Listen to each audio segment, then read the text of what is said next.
I don't remember a time when curling wasn't a part of my life. When I wasn't putting in the sweat and hard work to be the best that I can be. Clocking in the time, the effort to practice day in, day out. Curling is more than just a game. It's a family, a community. And when it's time to play, I know I'll be ready. Hardline, supporting hundreds of our next generation athletes.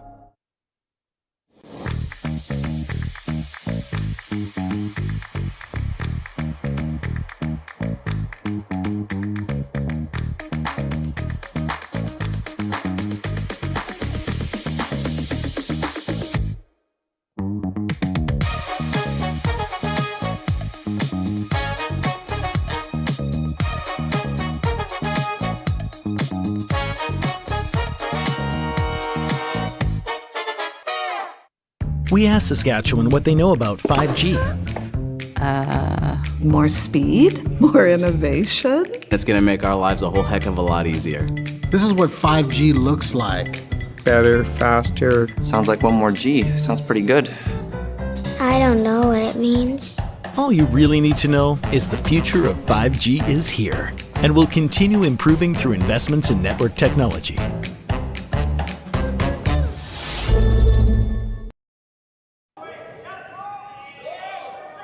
Hello and welcome to the RBC Dominion Securities Western Showdown here in Swift Current, Saskatchewan, Curling Stadium, Curling Zone presenting this one. My name is Marty Thompson. Sam Steep is alongside me here virtually for this first round, first draw here in Swift Current between Team Rylan Kleiter and Team Danny Casper.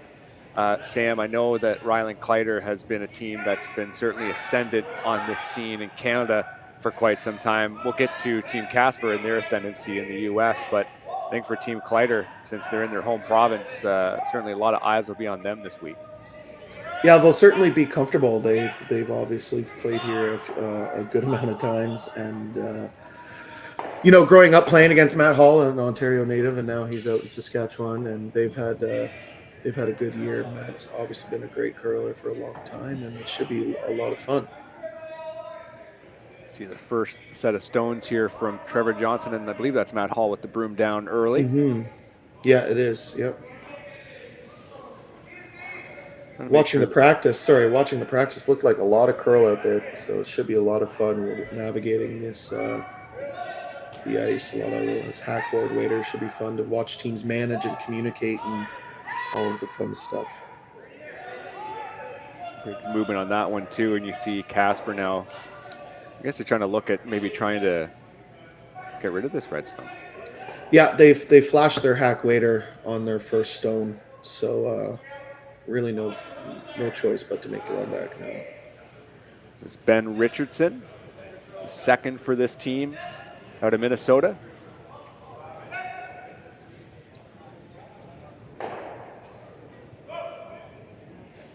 Yeah, not the ideal start for Team Casper to two half shots, or a 0.5 shot, which means they're going to be chasing unless they make this run back eventually.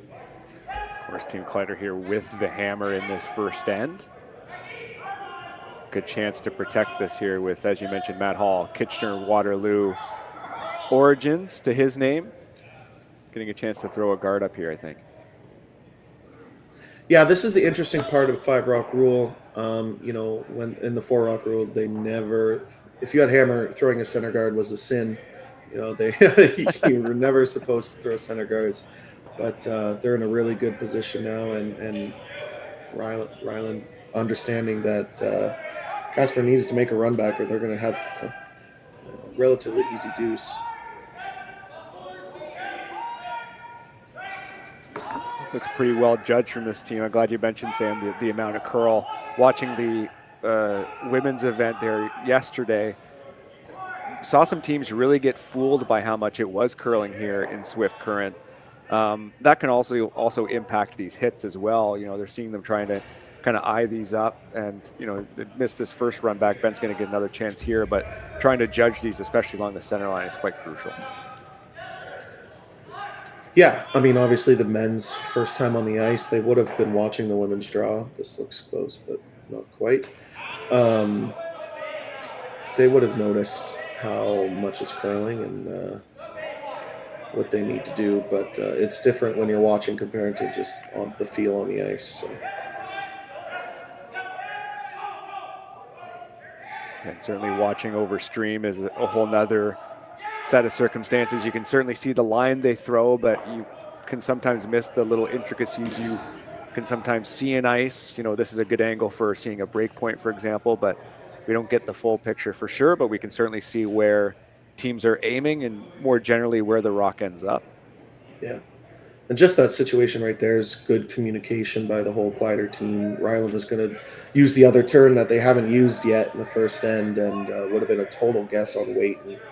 And you know, all four players communicating, wanting to be comfortable with the shot and make the shot perfect. It's just those little things add up throughout the game. And if you're a junior curler watching this, well, you should be in school, but if you are watching this, little things like that add up to scoring 2 or 3 in the first end. So real no choice here from Casper to try to go after this. What else are they considering here? I guess it's the yellow, the red. What else do they have here? Yeah, so it's whether you want to run your own color in or the opposing team's color. It's just the fact is you have to look at your problem rock, and the yellow on the center line is the rock that you need to move. And you know, this is their third attempt on this run back. A no different player, but should be relatively close. Luke Violette just on the outside of that stone, and Kleiter just putting this right back up again as we now have Joshua Mattern come up to put this guard back in place. Kleiter certainly in a good position to take some points here. As we mentioned, this team has been on a little bit of a run here in the last, I'd say, year and a bit. Obviously, they've had some prowess in the junior level, but won the Tour Challenge Tier 2 event, the Grand Slams, that really exciting finish against Team Magnus Ramsfeld in that extra end. Yeah, I watched that game quite closely, and yeah, they've had a great run this year. I think it started last year. Last year they got together, they played a ton of events together and really got to know. I mean, obviously the three of them played juniors together for a long time, but adding Matt in, it does change the team dynamics, and it kind of like Team Holman. They took a year to peak, and all of a sudden they're the best team in the world. Rylan Kleiter's on his way to being the best. They are the best U25 team, and on their way to hopefully a Brier later this year. But another attempt here from Luke Violette. Straight run. Yeah. Yeah, teams at this level don't miss that run back 4 times. I know it's a 20-foot run back. But now it's Reds, you know, team still advantage Team Kleiter. Kleiter gets to put this back in the 8-foot, top 4-foot. But now Daniel Casper will be able to run their own color and hopefully, you know, for their sake, get a force. Mm-hmm. Needs to come around here from Josh Mattern. As we approach Skip Stones here in the first draw at Swift Current.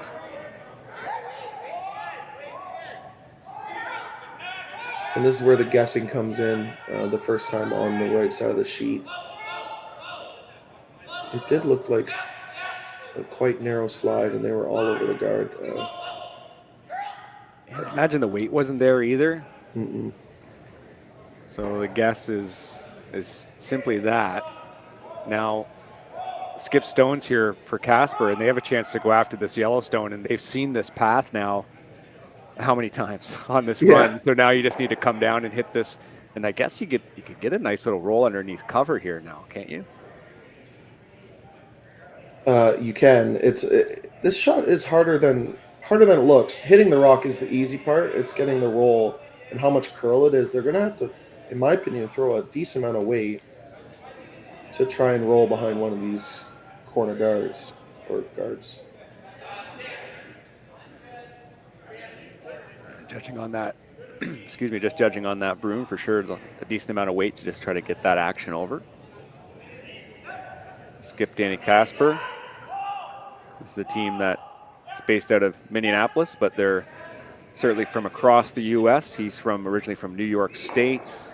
Violette's originally from Washington State. Skip Stone's coming here from the Americans, calling it hot basically right after he pushed out of the hack. This has got to move off the center line. Oh, and it will.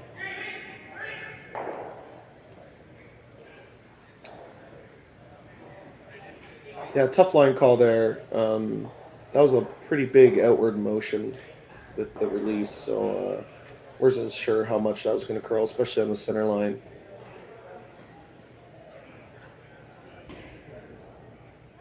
So Kleiter now with the chance to make the same shot back.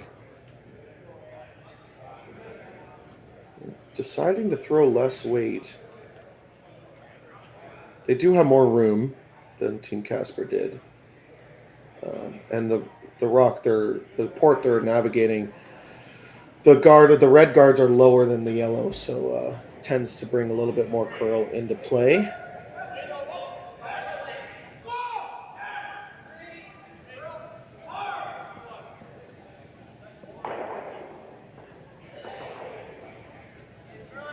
Rylan Kleiter, we were just mentioning off camera there, qualified for the mixed doubles Olympic trials through one of the direct qualifiers alongside Brittany Tran. They'll be playing in that over the holiday season. Starts in just a few weeks' time. Yeah, obviously a big accomplishment for Rylan and Brittany. They're one of the younger teams there, and obviously maybe not known on the slam stage as much. No, they're just getting their first appearances this year, but I think they're going to gain a lot of fans when people tune in.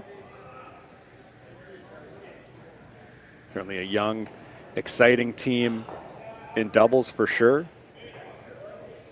And that is a well-executed shot from their skipper. Now Casper kind of has to chase this, no? Yeah, absolutely. It's a pretty high guard, and it's curling quite a bit. Great team shot by Team Kleiter there. The perfect weight call and line call. In the first end, especially down the center line, sometimes those control board waiters can come down in weight, and all of a sudden it curls way more than the line caller expected. So you have to communicate every second of the throw. So well judged, and now Daniel has to chase over this pretty high center guard. Yeah, weight will be crucial to this one for sure.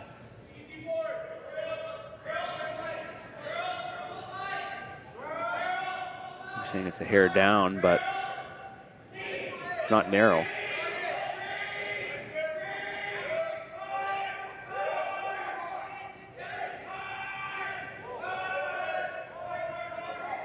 So really carved it and maybe took a bit of weight off of it. I'm not sure exactly what happened there, but it certainly started early and not at the outcome that this team wanted, as Kleiter now has a chance for two. Yeah, sweeper's called light right out of his hand the entire time. And as I was saying on the Kleiter shot, that center line on the first end can be quite slow. And I think the sweepers with Kleiter's team said that the weight was coming down, but he just threw more weight out of his hand than Daniel did. So kind of a sneaky way to maybe get a force. Yeah, I guess so. This draw is ugly for sure. Not an easy draw to the forefoot in the first end. I mean, wall side, you're on the end sheet. Right. Could be tough. You never consider coming through the middle? Oh. I do, yeah. I think it's a much easier shot, but... And maybe they see that too. Let's see if they change their direction here, Matt. Yeah, they will do that. I mean, you've got something at least... Yeah, I don't know if it will over curl, even touch that red or something. I feel like there's just more margin for error coming through the middle. Yeah, there's basically no risk. You could throw a hack and still nose your back yellow and still score one. Like, Obviously, he's not going to. He's probably throwing back 8 weight and just get the nudge and roll. But you've seen this path. This is the 3rd time now. It's just more like the sweepers know it better. Yeah, it's a good call. Good switch. Man, there's really only been one path that's been played consistently this first end here in Swift Current on this 6th sheet. So Rylan Kleiter, final stone here in the first. He's going to head down that path to try to score a deuce, take an early advantage here in their first game at the RBC Dominion.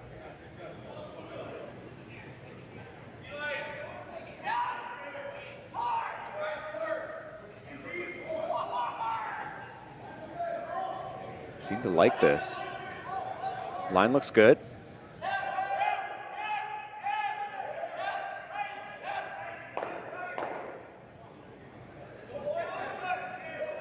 And that is a clutch little draw from Rylan Kleiter. Well done.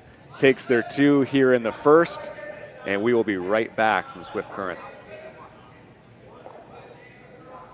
So with the impact to my business and income, will this delay my retirement? I know you're worried, Marshall, but based on the original plan we came up with, you're only about 6 months behind. I thought it would be years, not months. You should feel good. Remember, you've got a plan. Thanks. With change comes questions. See the impact of your money decisions before you make them with RBC Wealth Plan.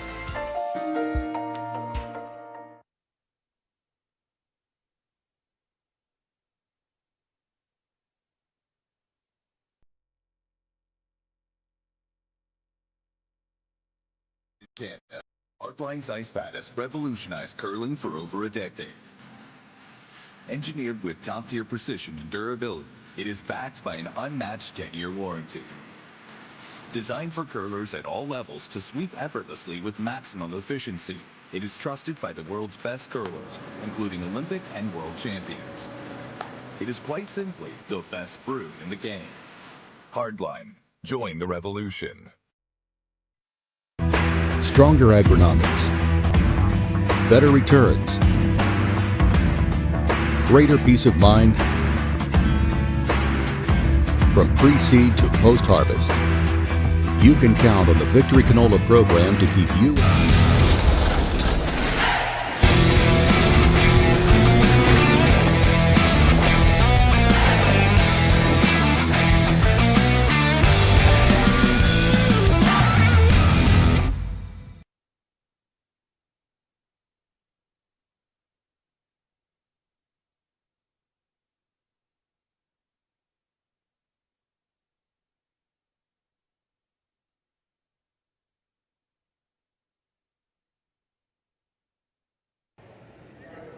Hello, everyone, and welcome back to the RBC Dominion Securities Western Showdown here in Swift Current.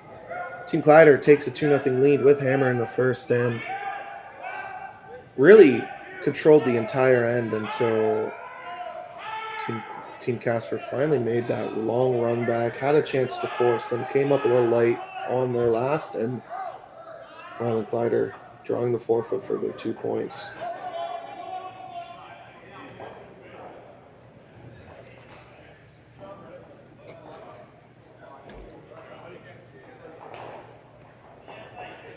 I'm Sam Steep alongside Marty Thompson. Later this afternoon at 12:15, we have our women's A qualifier final. Team Kayla McMillan versus Team Kayla Skrillick.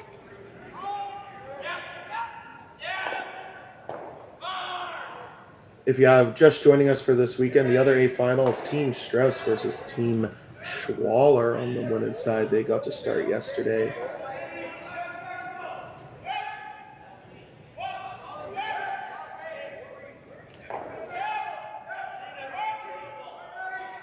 Winner of this game gets a long break, doesn't play till tomorrow at 2:30 versus the winner of Gushu and either Knapp or Pierce, who are playing right now.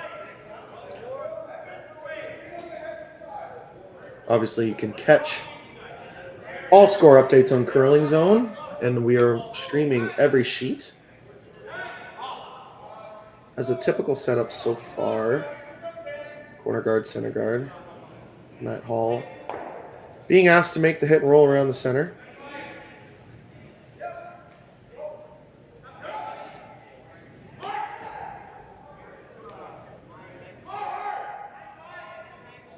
And that rock absolutely took off. They didn't look too worried about it out of Matt's hand. Again, in the second end, this ice does seem to be hasn't been fully warmed up yet, especially down that center line area. And sometimes you just catch a little frost. It looks like that's what happened to Matt's because they weren't panicking until halfway down the sheet. So still warming up the ice.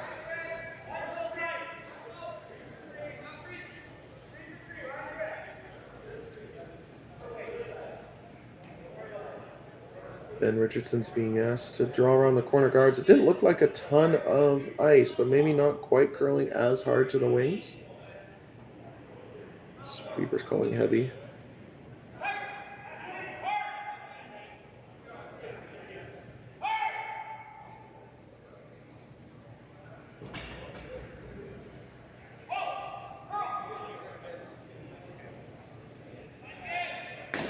You know, a shot like that is a lot of, that stat is called make after miss. So Matt Hall, you got a 0 out of Matt Hall. He peeled the center guard. You're trying to take opportunity, the make after a miss, to put more pressure on the other team. So that stat you can keep, you know, on your iPad or even in your notes. And it really makes or breaks a game. You know, if you make after miss more than the other team, generally speaking, you're going to win the game. So Team Casper not taking advantage of that miss. Now Team Kleiter gets a chance to do the make after miss, and Matt Hall doesn't make the mistake. You never want to give a player the same shot twice. The odds of them missing it 2 times in a row, especially at this level, is pretty much 0.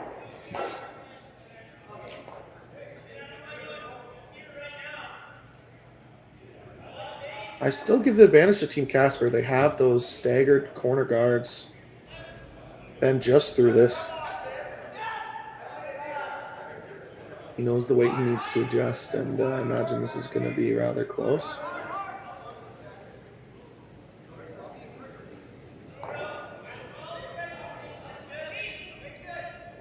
Update you on the other sheets.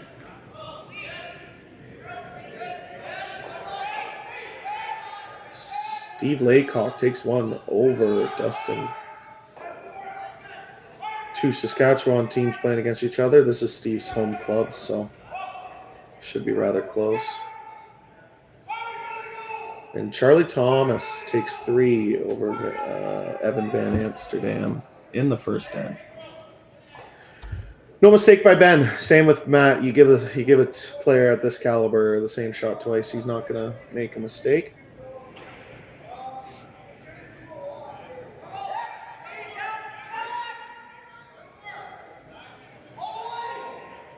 This could be a very high-scoring game. Both teams are not afraid with playing with rocks in play, being aggressive. I say that as Joshua's about to get rid of 2 corner guards if it's made properly.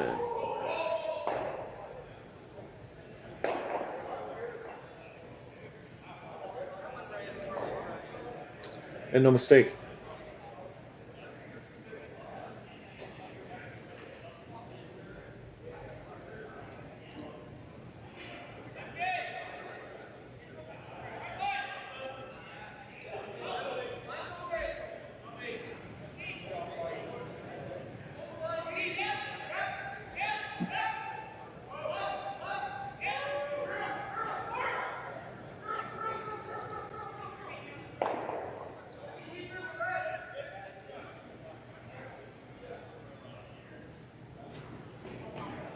Luke being asked to replace that corner guard. Again, this is a path that maybe hasn't been thrown yet. A little bit wider than the corner guard path they threw in with the lead stones. So imagine that center line's going to be a little slow still.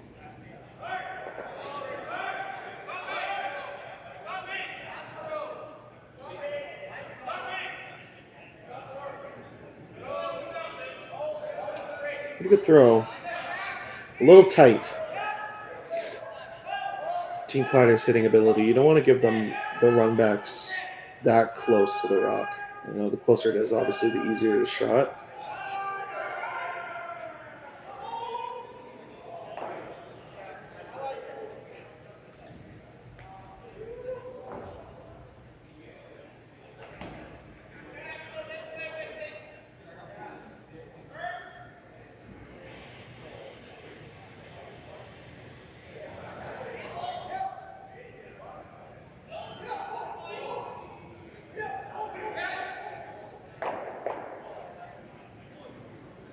No mistake. I think they called it to cross the face, but that curled pretty early out of Joshua's hand. Just keeps that guard there, but still gets two reds to disappear. So lots of granite left after Joshua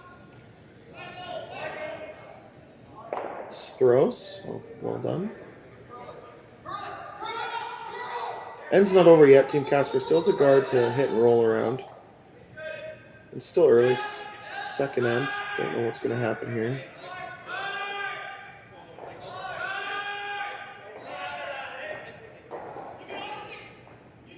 That's the same path that Matt Hall's rock over curled in. And it just stuck around. It's a little tricky.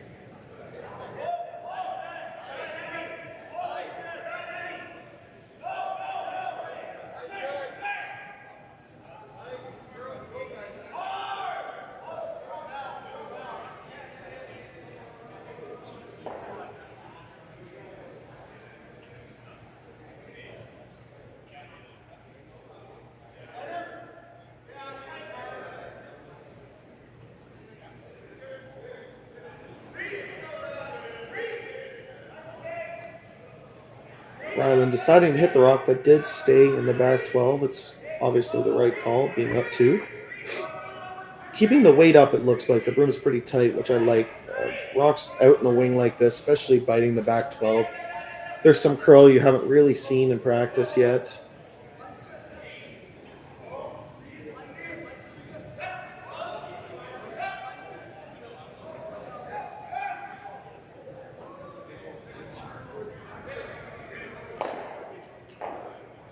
No mistake. That's the thing. With hitting a rock in the back 12, you don't love it because you know the other team's just going to draw around the center guard. But up scoreboard says hit, and sometimes you just got to take your medicine. You almost know that you're probably throwing a run back even before you call the hit on the rock in the back 12. So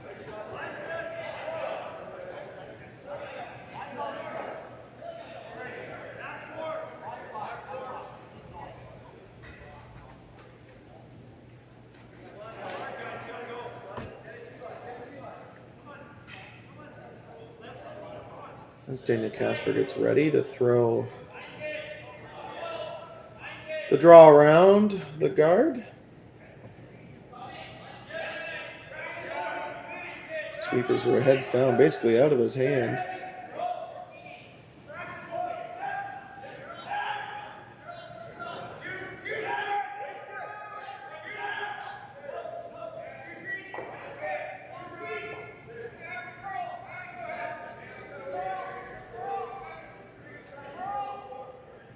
Sweepers fooled a little bit on that one. I assumed they thought it'd be a little slower in this path.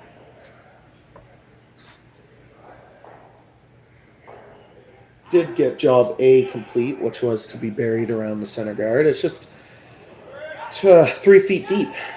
You know, if that rock was top 4, Rylan would be throwing the run back, but now that it's back 4, and he just got a hog-to-hog time on Danny Casper's rocks, so he should have a good idea of what this is going to do. Wants to be frozen right to the red.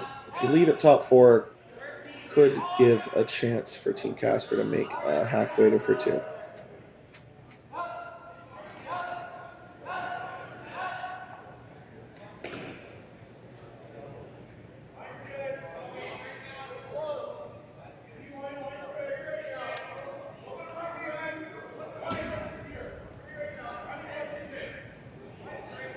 Sweepers calling heavy out of his hand.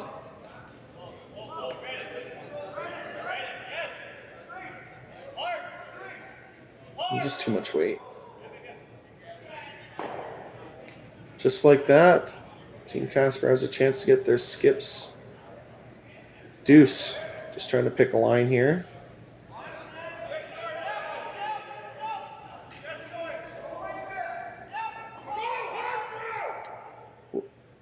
Rylan getting fooled with that path being a little bit quicker than his draw for 2 in the first end.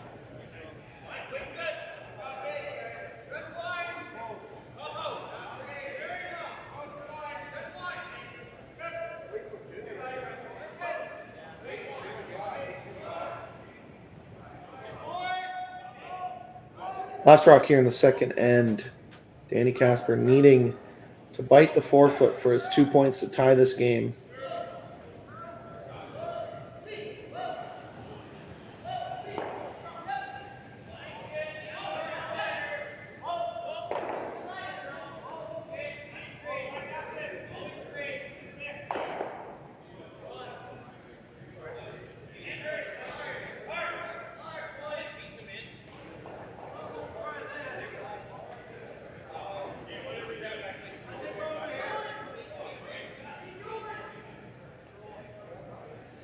And makes it. What a great sweep.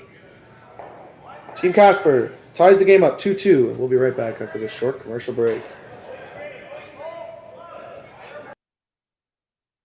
We asked Saskatchewan what they know about 5G. More speed? More innovation? It's going to make our lives a whole heck of a lot easier. This is what 5G looks like. Better, faster. Sounds like one more G. Sounds pretty good. I don't know what it means.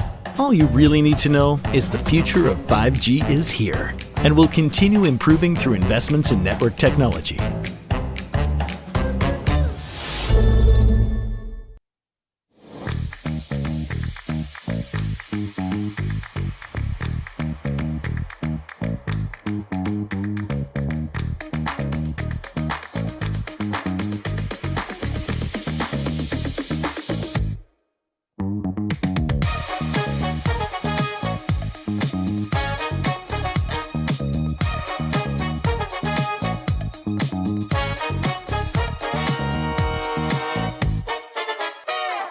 Join us this March for the House of Hearts Charity Bonspiel in Duluth, Minnesota.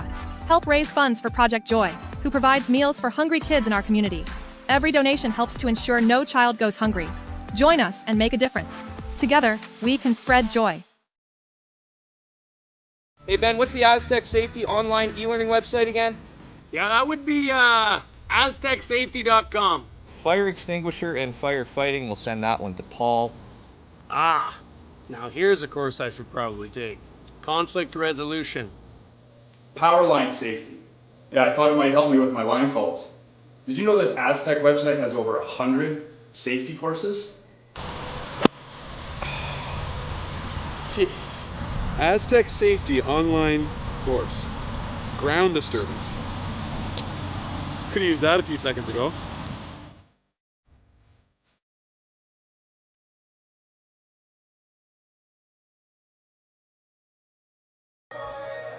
Hello and welcome back to Swift Current Western Showdown, sponsored by RBC Dominion. Marty Thompson and Sam Steep with you here in the third end between Team Casper and Team Kleiter. And in that second end, Team Casper pulled it out with that draw at the end. Yeah, really just a skip deuce. They were set up well early, had a chance to draw around some staggered corners, and Team Kleiter made 2 great runbacks to kind of open up the end, but a great draw by Daniel, and Rylan couldn't follow him. So draw to the full 8-foot for 2, and a good sweep got it there. So tie game here in the third. Nice and competitive early here in this first draw. Triple knockout format. This is Aiden Oldenburg trying to make the wraparound and run certainly a wider path. They might end up coming just to the back of the 8-foot. And yeah, it gives something for Team Kleiter to attack and I guess sit 2 with some decent spacing here.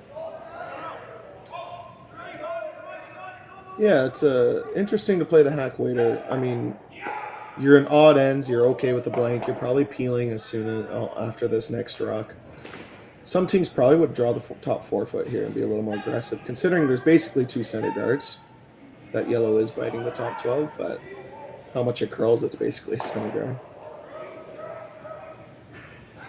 Trevor Johnson, the lead for Team Kleiter. He's been with Rylan for quite some time, maybe over a decade.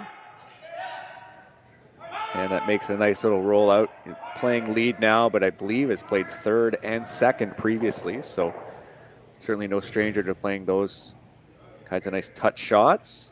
Meantime, we have Oldenburg trying to answer back here with a hit of his own. Or my apologies, we're now up to second stones. This is Ben Richardson. Yeah, third end, the ice should be relatively warm in pretty much every path. Last end, they had a couple of grabs, or what looked like a lot of curl on a couple of stones. So. Really good sweep. And this is an instance where maybe a junior team would throw normal weight where a sweeper can't really guide the rock, just like Team Casper just did. When you throw that control board waiters, a board's been typically the weight that these men's and women's teams have been throwing on open hits now. You bring the sweepers into it and have a chance to make the shot perfect. So it's good to bring the weight down like they are. It's a bit of trusting your own ability as a thrower, but crucially trusting the sweepers as well to make the shot just right. Yeah, exactly.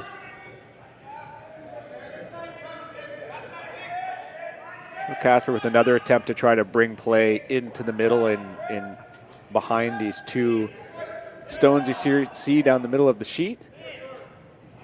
Ben Richardson with his second.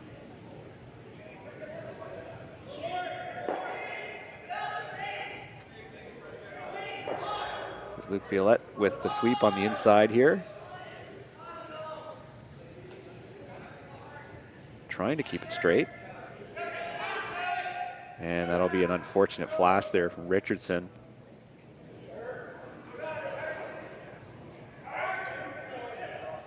And what are the options here for Kleiter? Either come around or split the house. Yeah.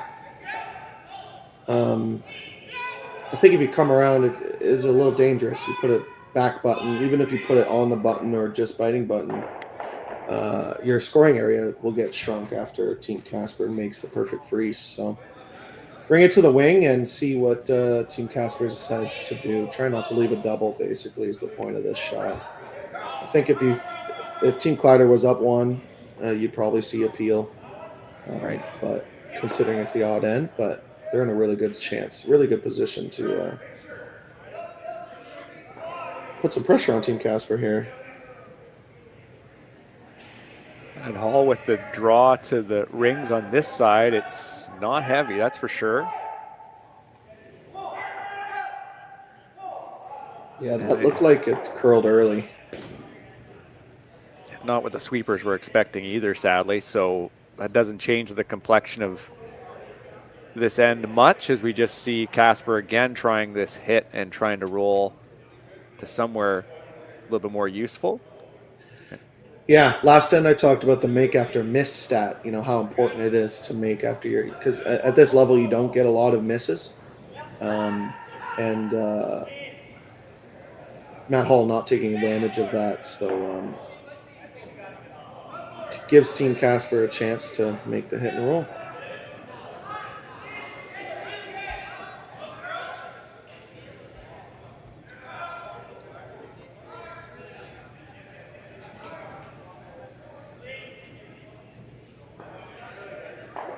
Come up just enough just to get that nice solid nose.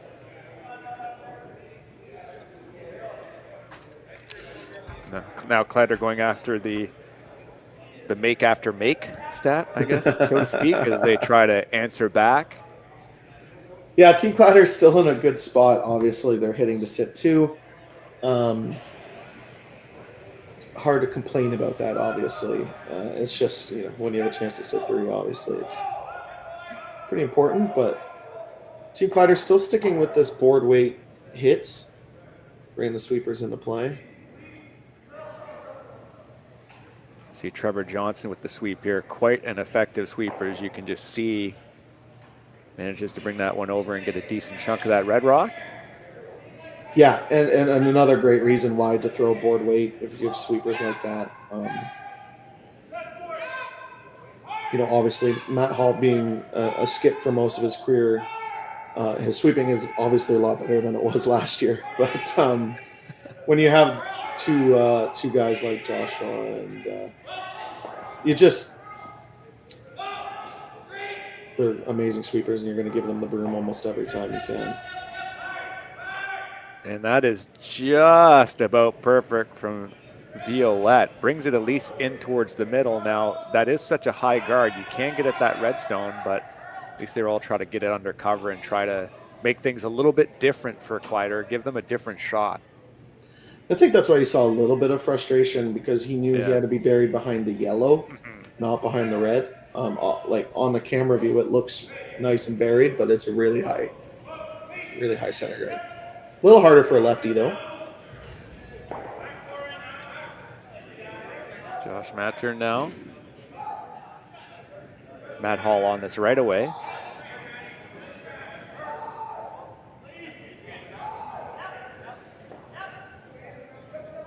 That's an unfortunate wick off that guard. Now, can it still bite?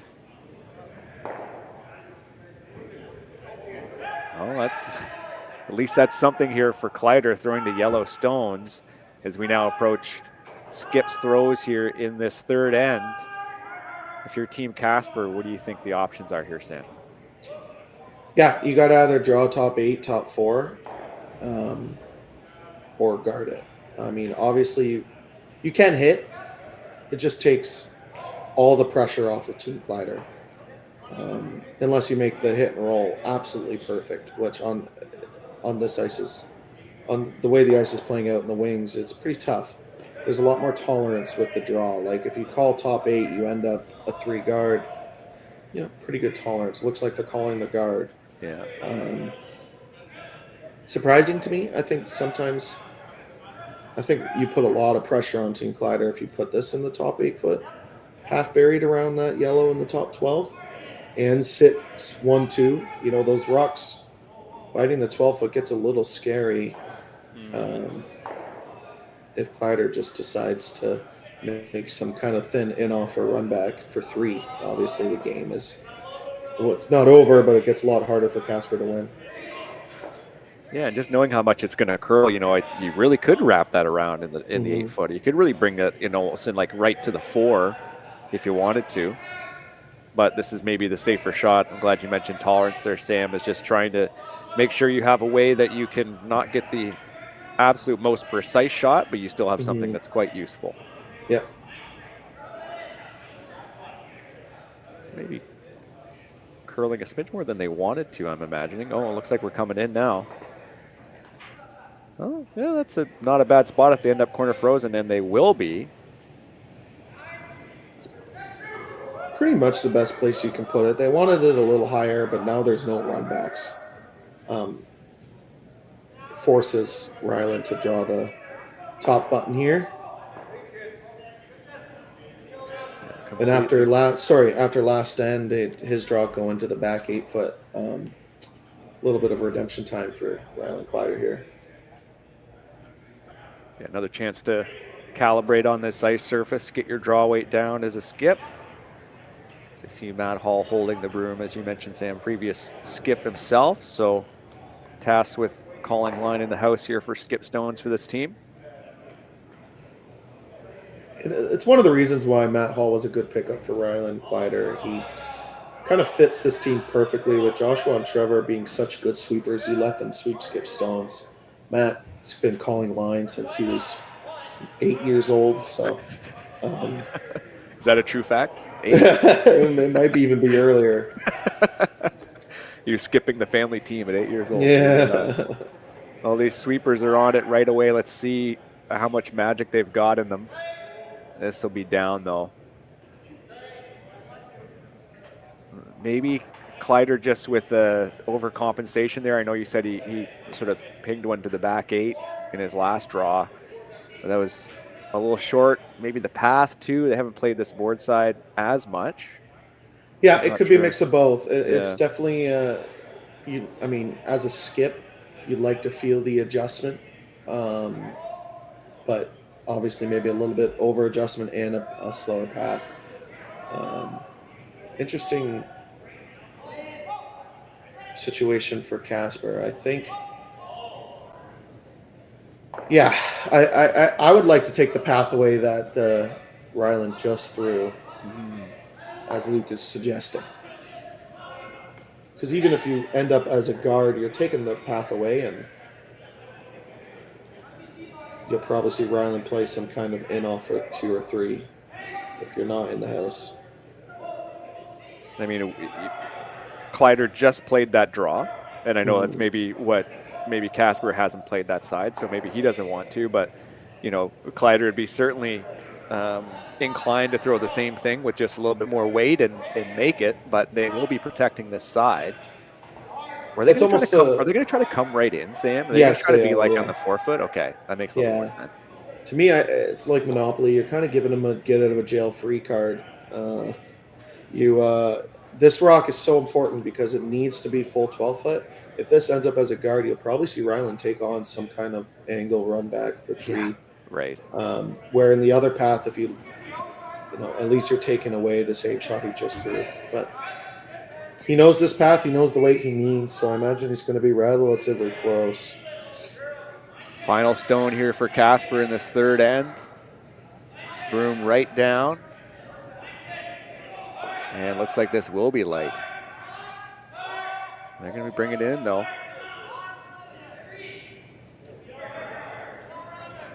They will just get to that 12-foot barrier you mentioned, Sam, and saves this a little bit for this team out of the U.S. How do they see that red? I think it's... Ugh. Oof. Yeah. I guess so. I guess it's worth the risk. Maybe our camera isn't on the center line, but I think it is, and it's not there. So yeah, okay. It's worth the look because it is for 2 or 3, but yeah, it's draw all day. And Team Casper, if that's short, they could be in a lot of trouble. But no mistake, draw to the button for 1 point here in the third. And a great sweep from Team Casper there with Richardson and Oldenburg just ensuring that rock made it to that 12-foot and gave Kleiter really only one choice here in this third end. Final stone here for this team out of Saskatchewan. Playing in Saskatchewan.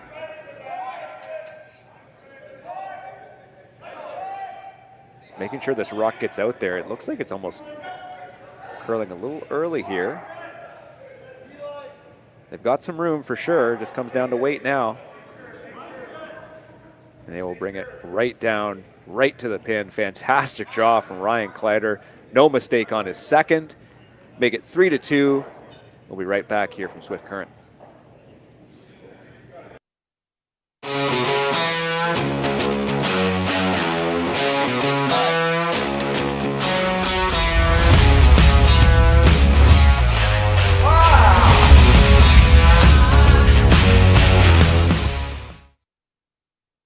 I don't remember a time when curling wasn't a part of my life. When I wasn't putting in the sweat and hard work to be the best that I can be. Clocking in the time, the effort to practice day in, day out. Curling is more than just a game. It's a family, a community. And when it's time to play, I know I'll be ready.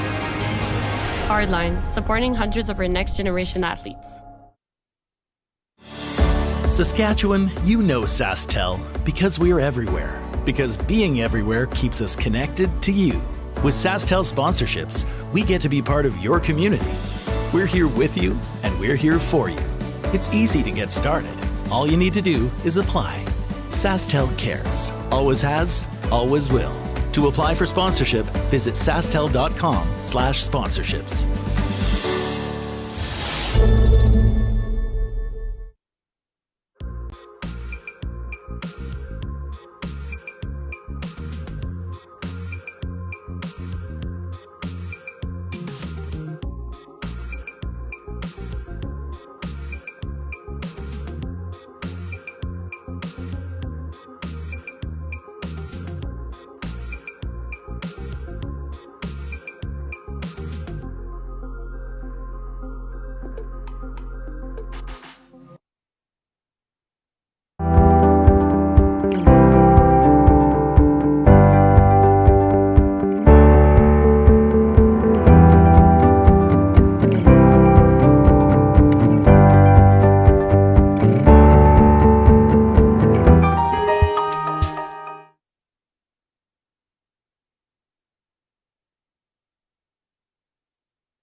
Welcome back to the RBC Dominion Securities Western Showdown here in Swift Current, Saskatchewan.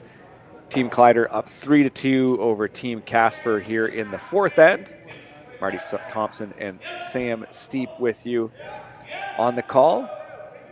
And a similar setup that we've seen here early on. Center guard trying to come around as you see Casper maybe trying to apply a little bit of pressure here, see if they can't take a deuce here heading into the fourth end break and try to get a little bit more momentum in this game after, I mean, I guess they didn't play too bad in the last end, but certainly was a few shots short to applying a lot more pressure.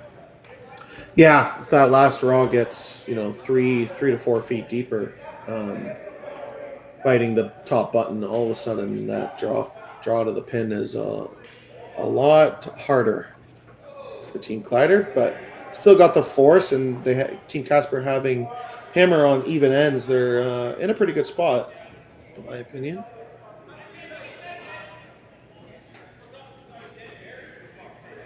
This Team Casper, as mentioned, based out of Minneapolis. Aiden Oldenburg throwing lead stones. He's new to the team this year.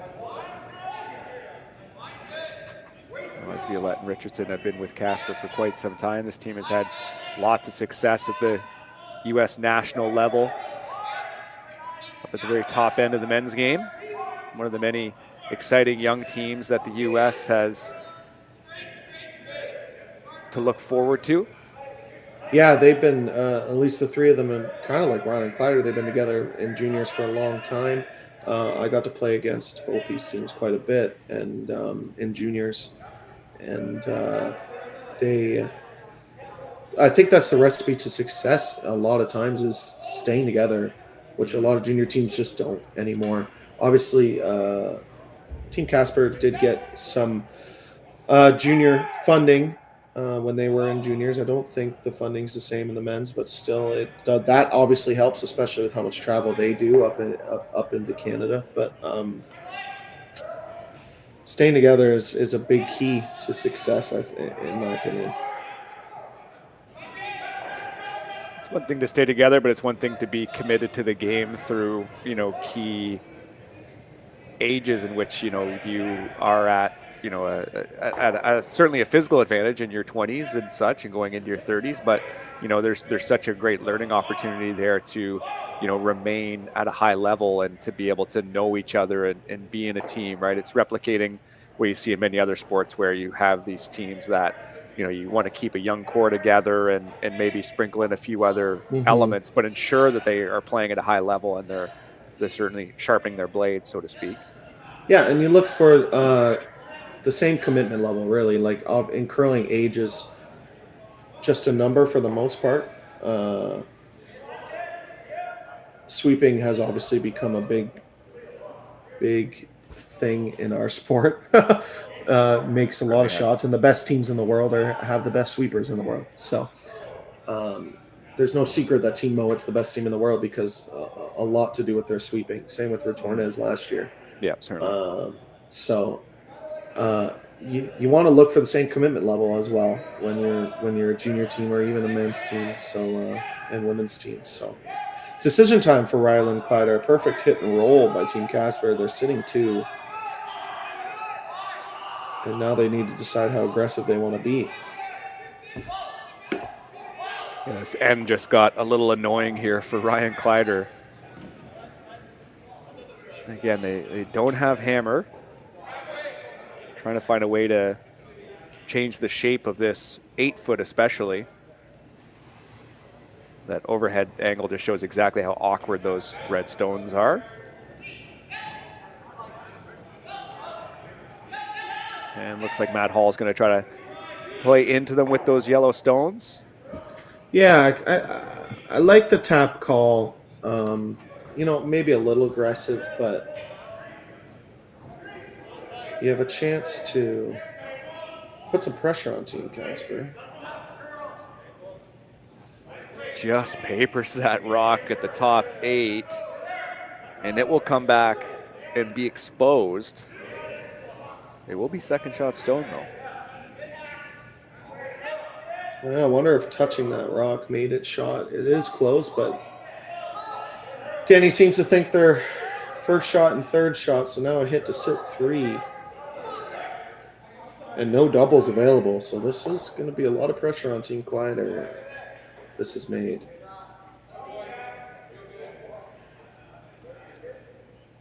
First game here in Swift Current. The winner goes on to play tomorrow at 2:30 p.m. Eastern Time. That'd be 1:30 local. Or no, my apologies, that would be 2:30 local. Yeah. Yeah, they get a long break, 3:30 Eastern Time.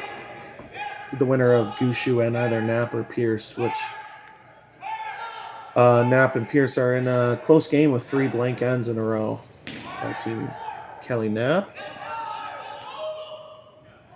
It's just going to skate by. It will, but so much so that it'll roll all the way to the other end of the house.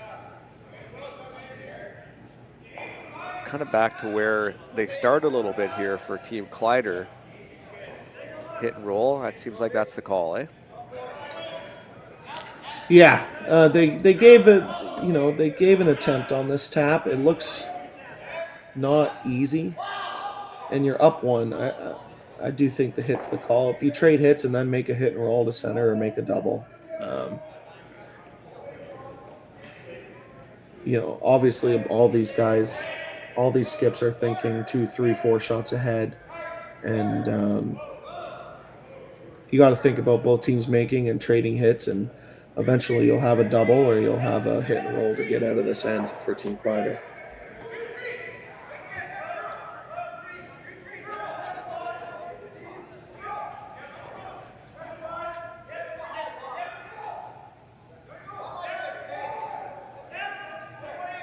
Great sweep here to keep this rock straight. Get as much of this red rock as they can.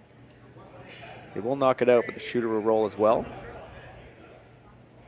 And actually, just a quick update, Sam. I think you said that there were 3 straight blanks in that Knapp Pierce game. Yeah. I refreshed, and now it says there's been 4 straight blanks.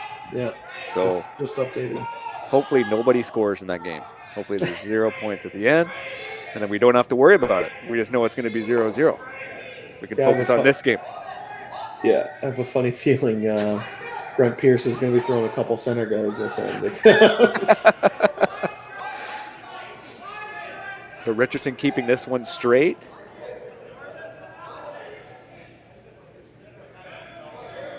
Yeah, these shots are really important to keep it. Obviously it's pretty precise, but you want it behind T line, but also sitting second shot, which is exactly what they did. If it overcurls, you're not second shot. That yellow comes into play. It's pretty useless. But if you're above T, you leave a double or you leave a hit and roll. So not much tolerance in a shot like that, but made perfectly. And going inside out as well adds another layer of complexity for this team out of the U.S., but made it look quite easy there. Yeah, Team Kleiter's going to need to make a nice hit and roll or a double to get out of this end, or they're likely going to give up 2.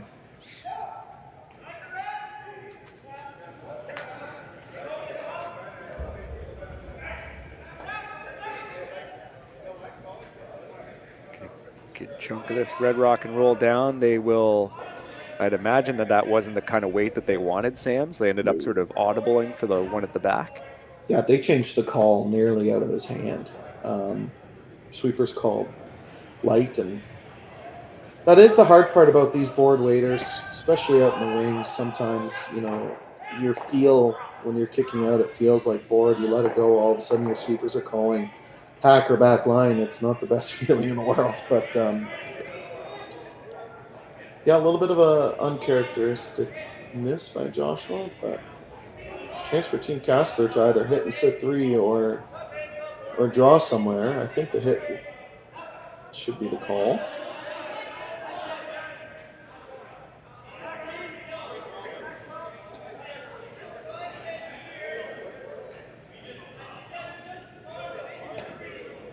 The hearty debate here. You're still thinking the hit? I am. It's hard to, I don't know, the draw seems tough. You hit, it's not an easy double, or you can't make a double and stick around, so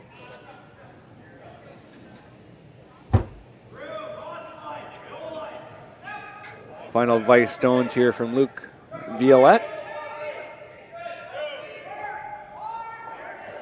Immediately snowplowing this stone, making sure that that line is maintained. Now they're carving.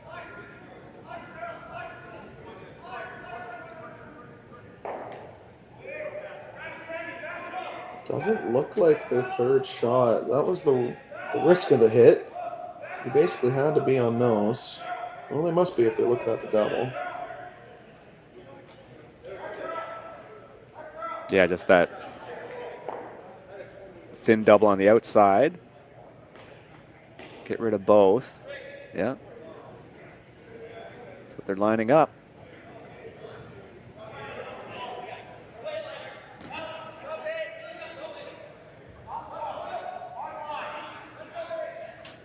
Team Rylan Kleiter looking to get rid of some red granite here as they're up 1 in the 4th end.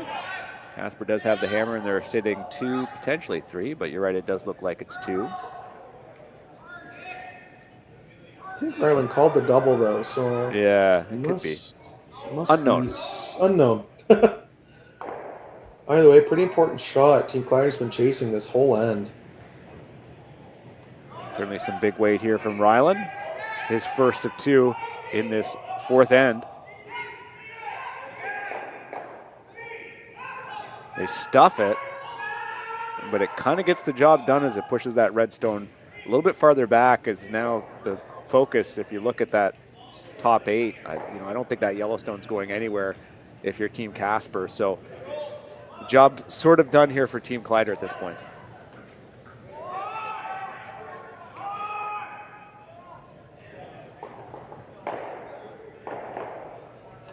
Yeah, it is job done. It's really hard to bring that yellow into play. I think that's what Team Casper's talking about. It's how do you move it? It's to try too to risky, bring 3 right? or 4 into play. Yeah. I think it is as well. It could be something on your last if it's available, but yeah, oh boy, maybe throw some. I don't even know. You throw some down weight maybe to try to, like, you want your shooter to potentially stick around. Like you don't just want to pick it out sideways. Yeah, I think they're discussing how they score 3. They kind of understand that they pretty much have 2 locked up unless they throw a 0.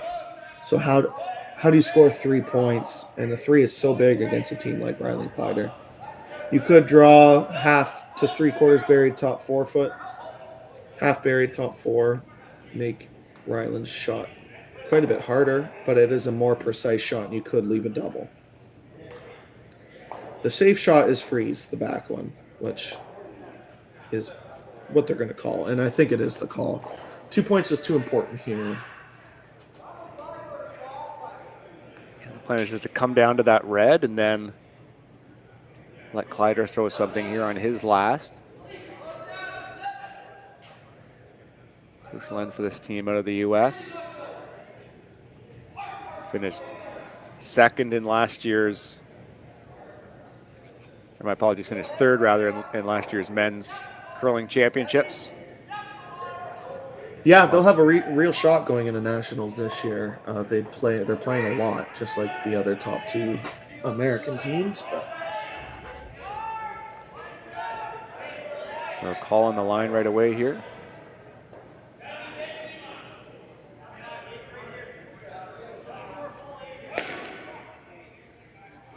This really got away from them, I think, Sam.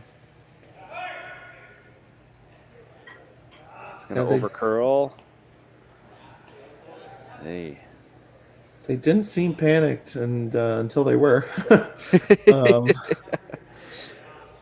Yeah, a little bit of a mistake. Considering that rock, they wanted it back 8 foot, and now they leave a double. All of a sudden, Team Kleiter could be sitting 2 buried. And Rylan's... He knows how to throw the big, heavy, upweight shots, so I imagine he'll be pretty close here.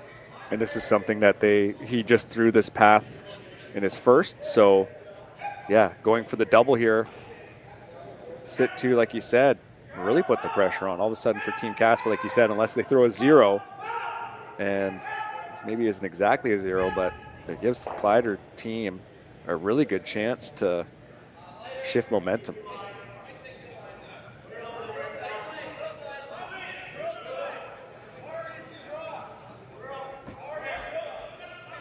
Yeah, this is a big momentum shot for Rylan Kleiter here.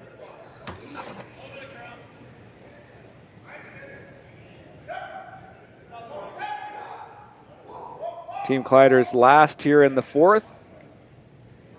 Big opportunity with this double. It is close. They don't quite get it out of the 8-foot. Decent attempt here from this team from Saskatchewan, though.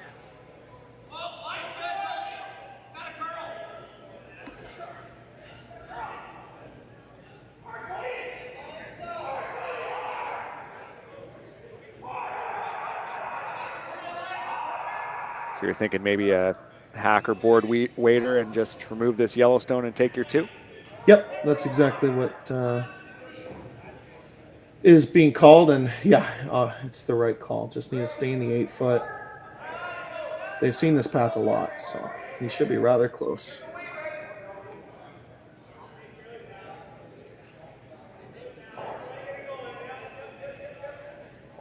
Final stone here in the fourth. Danny Casper settling in. Chance to take a lead here going into the 5th end. Calling a little up out of his hand. Still keeping it straight. Here's the carve. Should be close. And that's a nice little shot here from Danny Casper, taking 2 in the 4th. Make it now 4-2 for the Americans heading into the 5th end.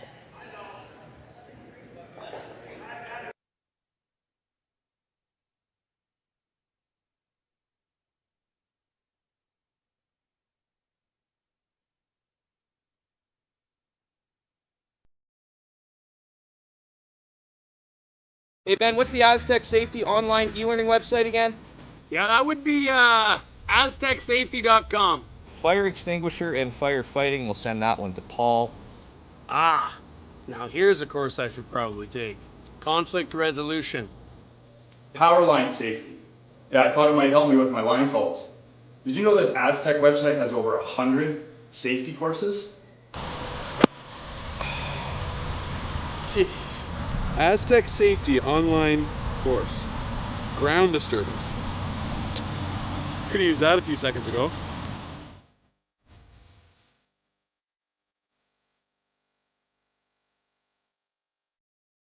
For over 20 years, the Sandra Schmirler Foundation has granted more than $9 million to hospitals across Canada for life-saving equipment for premature and critically ill babies. In the past 4 years alone, $4 million has been granted thanks to the Curling community's incredible generosity. The need continues year-round, and with your help, we can ensure every baby has the chance to grow up and become a champion, just like Sandra.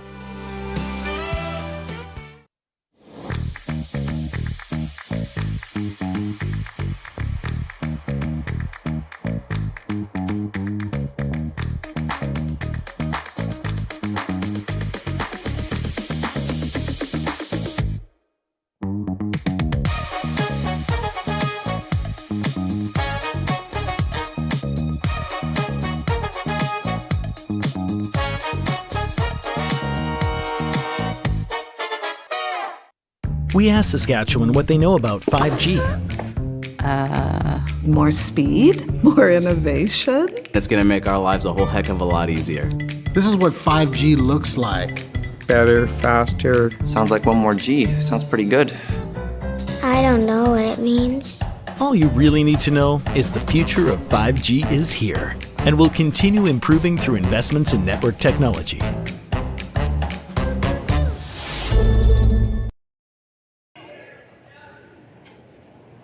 Hello and welcome back to Swift Current, Saskatchewan for the RBC Dominion Securities Western Showdown. Team Casper up 4-3 after that deuce in the 4th. Kleiter has the hammer. They're throwing Yellowstones. This Team Casper throwing red. It's Aiden Odelberg here lead stones coming up.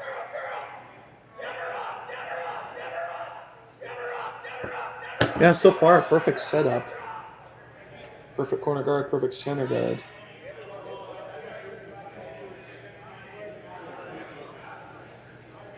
And as I say that, this rock comes a little deep.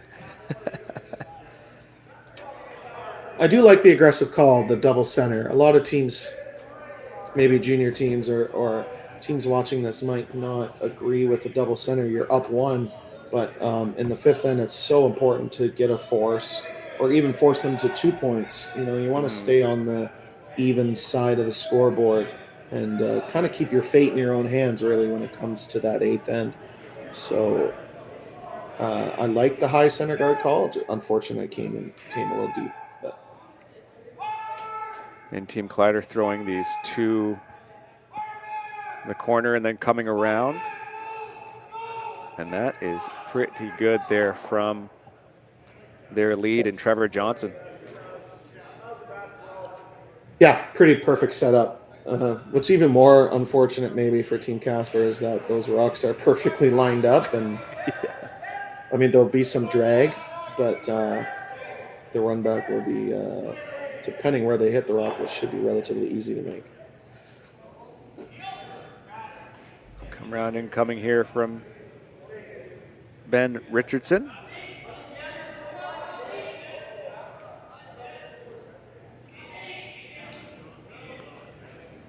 The line will be crucial here just to make sure that if they're in the rings, and to make sure that they get right underneath. And here comes the carve to try to bring this over as much as they can. They need the weight too. And it will be somewhat exposed, I think, and it will be around the back four. Pretty great sweeping. You know, that was wide open until right at the end. So 3/4 buried. And it's a little bit of deja vu of the third end. Yeah, it is. Hack waiter to sit two. You saw that sweep too. Not carving the rock, but, you know, certainly promoting it to curl while trying to retain some of that speed. We have Matt Hall here attempting a precise shot to just sort of hit and roll out. And here comes the carve. Look at this sweeping right down to the rock. They get a good chunk of it. And it sticks around, just biting the 8 foot. It's a little more deja vu with rocks sitting around the 8 too, Sam, but not a bad little setup here for the Kleiter team, I guess. Just what happens when you're playing two great teams playing against each other. They have similar strategy when it comes to hammer and defending, but you're going to see a lot of similar ends. Daniel's going to ask his team to make this nose hit a couple of times until they can roll behind the center guard.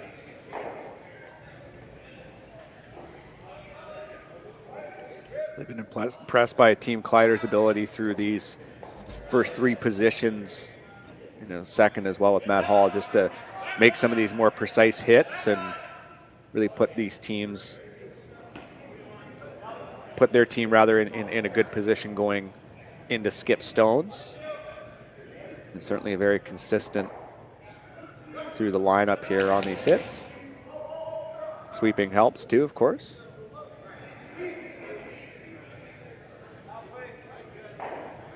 That's a decent spot as well.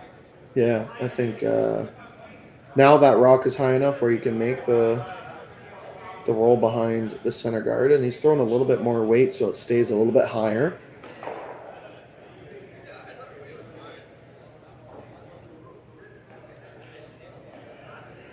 You could argue one more nose and then make the hit and roll, but you don't want to give Kleiter another chance to roll to the edge of the 12 foot and then you're restarting. So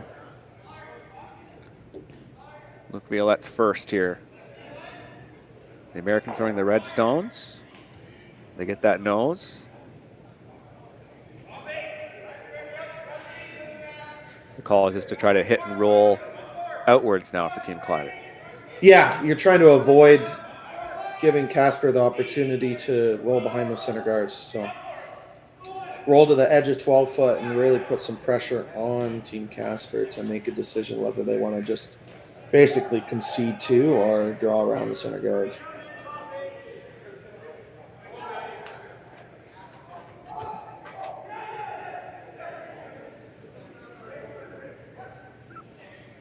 Plan B to get this hit and roll. How far does this go?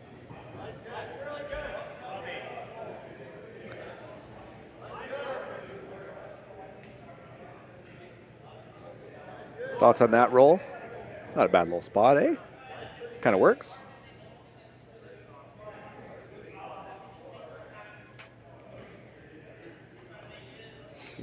Yeah.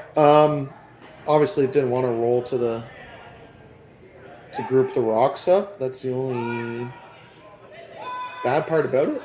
But not an easy hit. Team Casper has to either make a 15-foot run back double or draw around those center guards, which, as I said earlier in the end, it's a pretty easy run back.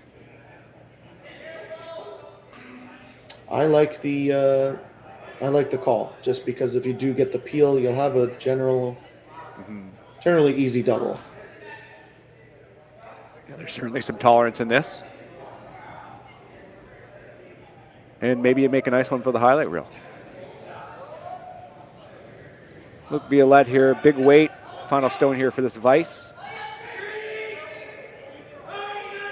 Looks close with this line call. And they do manage to just group those red stones up in the middle of the sheet. Now Kleiter has a chance, I guess, to, put the guard back up or split the house.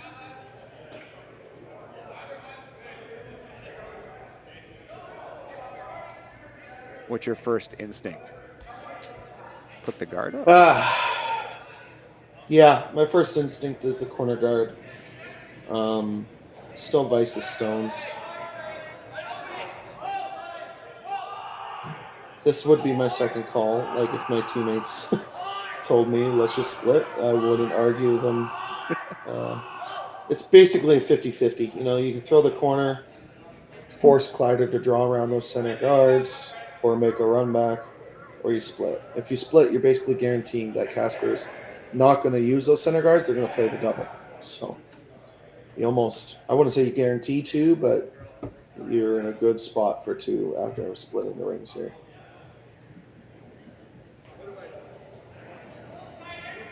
Josh Mattern here.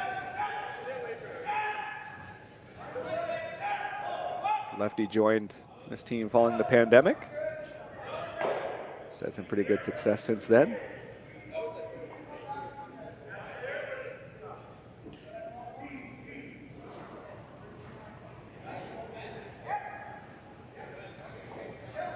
Weight line looks pretty solid for at least a pretty nicely shaped house, and that's what yellow will get. So Casper on his first goes for the double.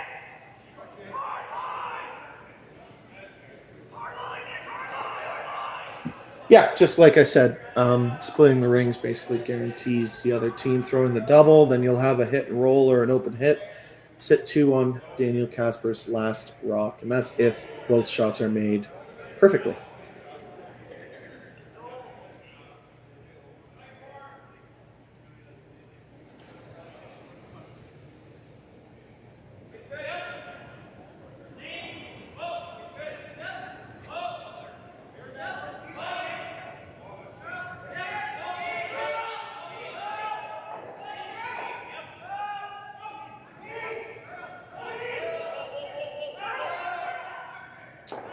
An interesting outcome, didn't quite make the double, but did roll in front of the yellow. Yeah, now you just kind of just make a nice little hit and roll, eh? And then if your team Kleiter, you really put the pressure on Casper on his last if you make this really nice. I guess you don't want to come fully behind those guards though, because no, I guess they wouldn't want to do that. They wouldn't want to just hit the pile of reds into yellow, but not against three. Yeah. Not against three. You do want to roll. I think you want to roll behind. You make this roll perfect. You're biting. You're in the 4 foot. Casper has to make a perfect freeze just to only give up 2. You can roll half buried, and then Daniel's in a really tough spot. Team Kleiter's looking good to score 2 or 3 here at least. Got to make this hit and roll first. Team Kleiter in their home province here, their first game in Swift Current, Western Showdown. Looks like the 5th end could be a little bit of a hinge point in this game. If they make this shot, really put the pressure on and see where the rest of the game takes them.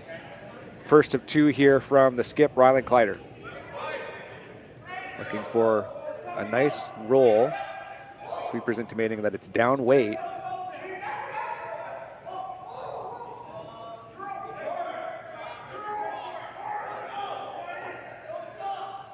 And they will get not quite the roll they were looking for. It seemed like it was good management from the sweepers, but I guess when they plowed it, it maybe hung out a little bit more on them.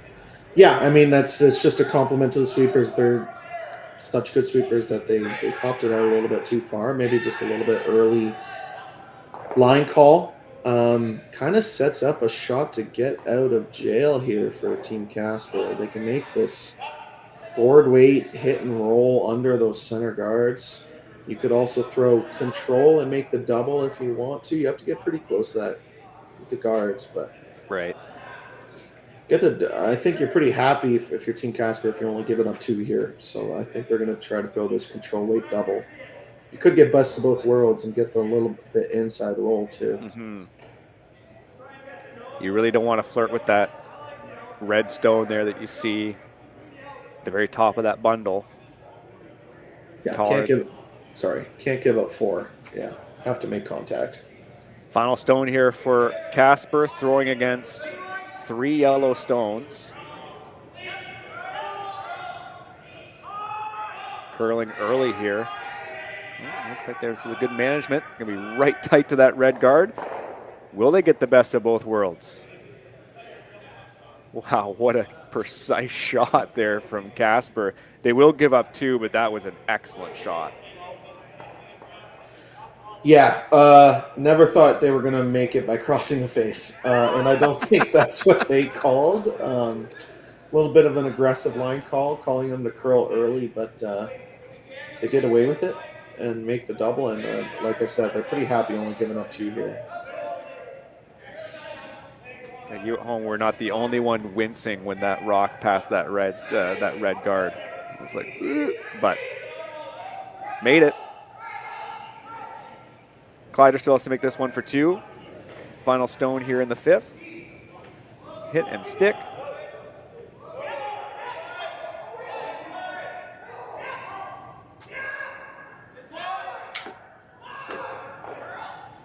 Grabbing this early, make sure this rock comes over. And it will do just that and stick around in the rings for 2. So another deuce on the board here between Kleiter and Casper. We're right back here in the 6th then. So with the impact to my business and income, will this delay my retirement? I know you're worried, Marshall, but based on the original plan we came up with, you're only about 6 months behind. I thought it would be years, not months. You should feel good. Remember, you've got a plan. Thanks. With change comes questions. See the impact of your money decisions before you make them with RBC Wealth Plan.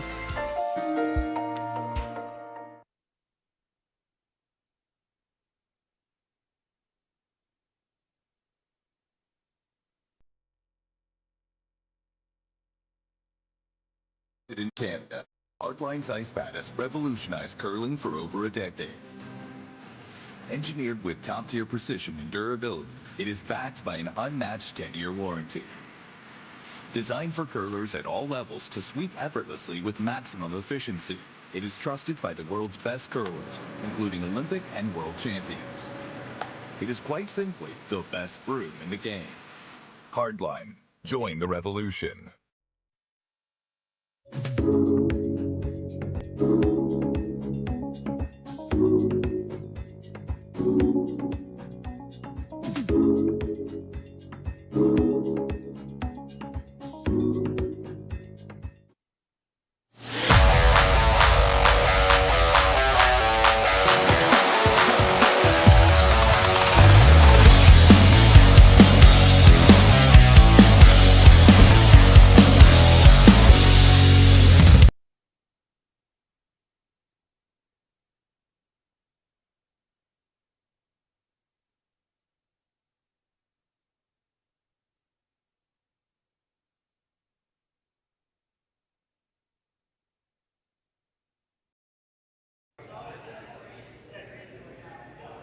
Hello and welcome back to Swift Current, the Western Showdown presented by RBC Dominion Securities. Another deuce on the board here between Kleiter and Casper. Taking a quick look at the other scores. We do have points on the board between Knapp and Pierce. Kelly Knapp picked up 1 in the 5th to make that 1-0. Brent Pierce with the hammer in 6. So we have 2 Saskatchewan teams curling just a couple of sheets over here in Dustin Kaltoff and Steve Laycock. Steve Laycock up 4-3. Kaltoff with the hammer in 6th. Meantime, we have another local team here in Charlie Thomas out of Saskatoon. They're up 4-2 over Evan Van Amsterdam of Edmonton. And Charlie Thomas with the hammer in 5th. Going back to this game, we've now posted 4 deuces. Certainly been back and forth. The momentum really hasn't been on one team's side for any long stretch of time for sure, but it's also been some pretty good shot making from both teams. The odd miss too, but waiting for this game really, I think, to open up, Sam, to a certain extent. Yeah, I mean, I said at the beginning of the year to bet, at the beginning of the game to bet the over in this. I knew it was going to be a high-scoring game. Both teams aren't afraid with, as we've seen, both teams aren't afraid to play with rocks and play and be aggressive. So this will be a typical setup: a center guard and draw around and a corner guard draw around. We'll probably see some run backs pretty soon, but some exciting times here in the 6th, the all-important 6th end. And Casper with the hammer in the even ends. Really make sure this wraps around, and they will only just partially get around there. Team Rylan Kleiter with the chance for the in-off here, and this Kleiter team, as we mentioned, certainly on the up in the game in this country, and they'll be looking forward to the Sasktel Tankard coming up here in 2025. They had a pretty decent showing in 2024, made the final, lost to Mike McEwen's rink 7-3. They were down 5-0 after the first 3 ends, so they didn't really get a chance to really sink into the game. But of course, Mike McEwen's rink will be automatically qualified for the Brier in 2025. So just very much like here in Ontario, Sam, when Rachel Homan can't make the women's provincials, it certainly opens up the field. It will do the same thing in Saskatchewan with Mike McEwen's rink missing. There'll be some competition for sure, but you'd have to think that, especially with how this team has been playing, that they will be in contention when it's all said and done in Saskatchewan. Yeah, a lot of good Saskatchewan teams when you look at Steve Laycock and you look at Charlie Thomas and you look at, all of these, Kelly Knapp, who won Saskatchewan a couple of years ago. It'll be competitive for sure, but I would give the edge to Rylan Kleiter. They've had a great year, and they just keep building off of their successes so far. That's the beautiful part about the wild card spot, is it gives teams like Rylan, I wouldn't say a chance, because obviously they can beat Mike McEwen, but those top teams in Rachel Homan and Mike McEwen they're the reason why they're the number 1 team, in that province, and in for Homan's sake in the world. They're just dialed and playing amazing. So it gives some of these other teams some light at the end of the tunnel when it comes to seeing the Brier going to the Scotties and maybe having a good run. It was really, I wouldn't say it was an unintended consequence, but it was kind of a happy surprise how this wildcard system has ended up benefiting these teams that, I think that the sport certainly has, I wouldn't say it's an issue, but at the high end, there are certainly the high-end teams that, are good because they're good, and they take up those positions and they take those limited spots. But by opening this up to these other teams, all you're doing is just giving a team like Team Rylan Kleiter, who are all in their 20s, who are certainly only going to improve in the sport, an opportunity to improve early on in their development, and potentially just have it so that when a team like Mike McEwen's rink, for example, is on a downward slope, that they're ready for it, right? It's not like a team that's just going to come and make their first make their first Brier at whatever age. Like I think Kevin Cooey made his first when he was in his 30s or something. So it just gives you that opportunity to just allow for more development in these younger rinks. Look at Mike McEwen. Like if there was a wild card spot for half of his career, he would have been at a lot more Briers. That's a good point. So and honestly, like if you look at the grand scheme of things in the world, Canada, other than Rachel Homan, has kind of fallen behind a little bit. Gushu's finished second and third a couple of times at Worlds the last couple of years, but in general, Canada used to hold the top 10, and now I think there's only three teams in the top 10 in the world right now that are Canadian. For development's sake, you can certainly focus on those top teams, and I think the powers that be have done a good job of ensuring like the top end of the sport have the type of resources, although they're limited, to make sure that they can compete at a high level. But I think the other half of that development is ensuring that there's another team coming down the pipeline, and that's certainly been a concern of many here in the last couple of years. But all you can do is just give these teams an opportunity to compete and give them that kind of berth at the high level, and also expose them to fans watching and expose them to these new teams. And it's really all you can do, and hopefully have a team that can break through. Yeah, and I think they're doing a much better job the last couple of years at developing the younger teams. They created the U25 event. They know that once the Gushus and the Homans and there's like a 10-year gap almost of times where we didn't focus on young athletes in Canada, and now we're kind of going to pay for it if they don't do something about it, and they have the last couple of years, which is nice, and hopefully they keep doing more to keep the youth involved in our sport.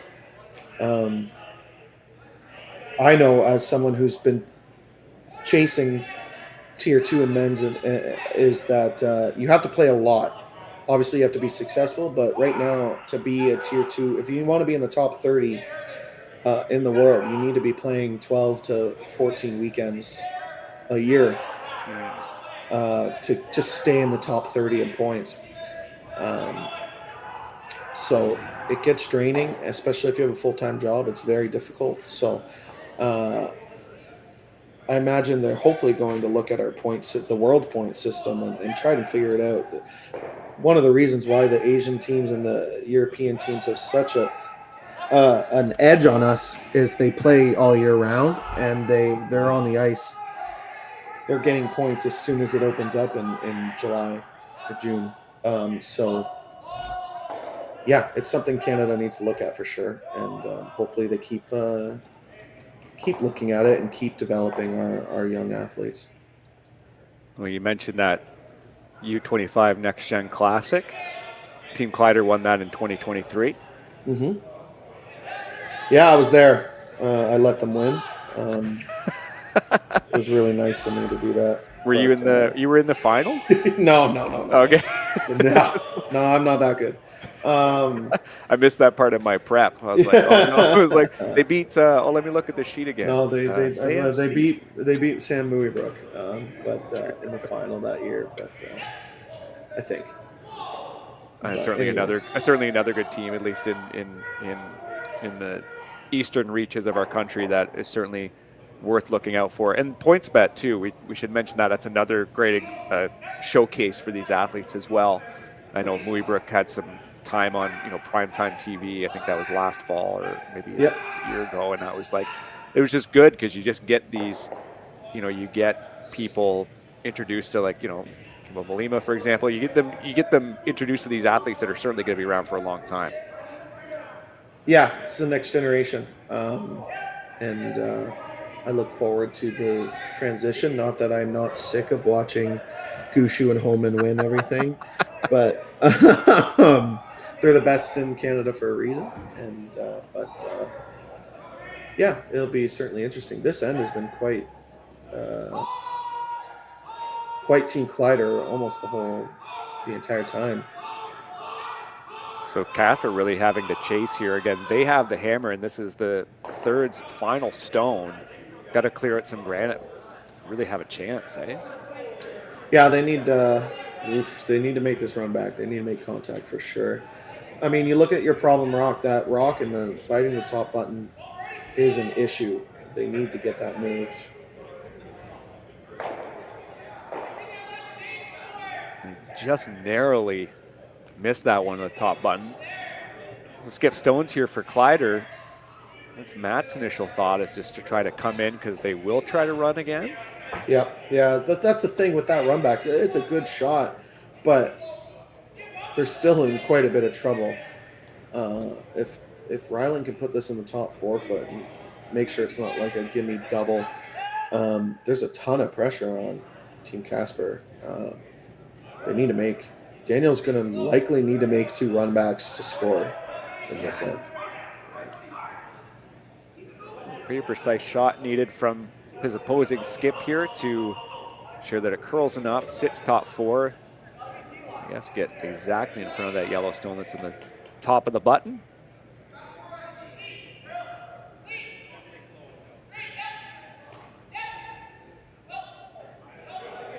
He'd be quite happy to steal in this end, considering it is the 6th.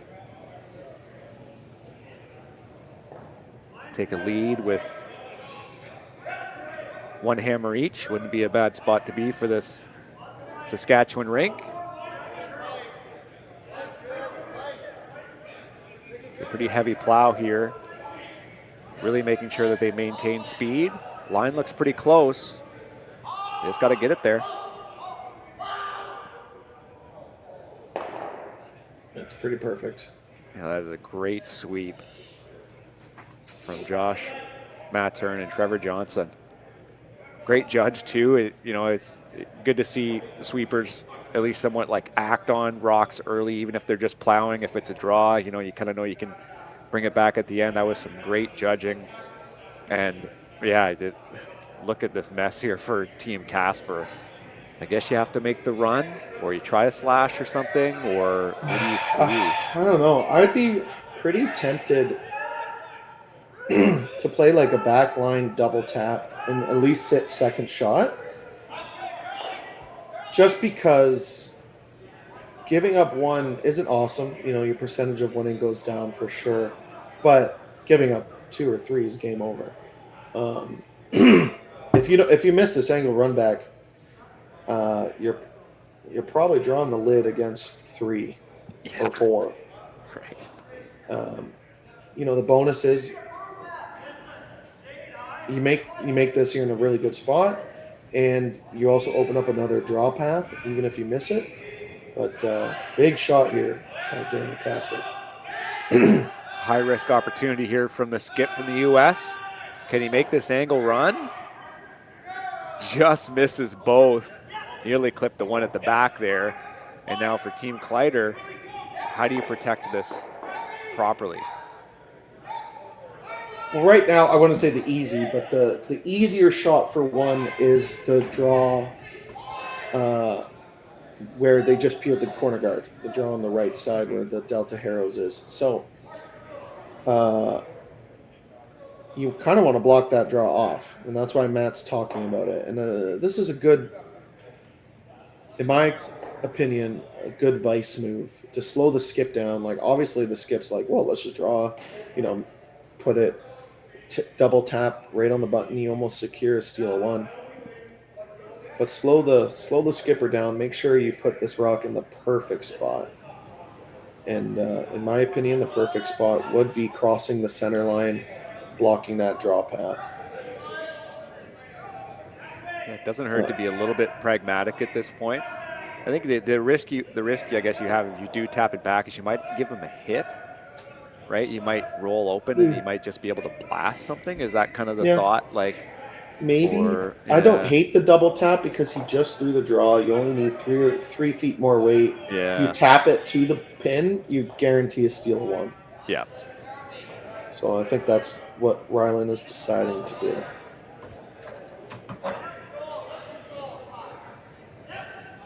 Big call here for this Kleiter team. mentioned certainly guaranteeing that one, but kind of thinking like back. You just wipe his broom across the back 4. Is that kind of the weight they're thinking? Or just a few feet more than what he just threw, I guess. So it'd be close to there. Yeah, about 3 feet more, like throw back 4 weight. Sometimes I throw the shot where like I'm going to throw T-line weight and let my sweepers just do their job. It is the mindset, because you ever overthrow this and wick and give them an easy double for 1, you feel pretty bad about it. So pretty weight tolerance here. An easy one just to give to your sweepers when these are the 2 standing over your rock here with Josh Matter and Trevor Johnson managing this rock here. Thinking it's a little down.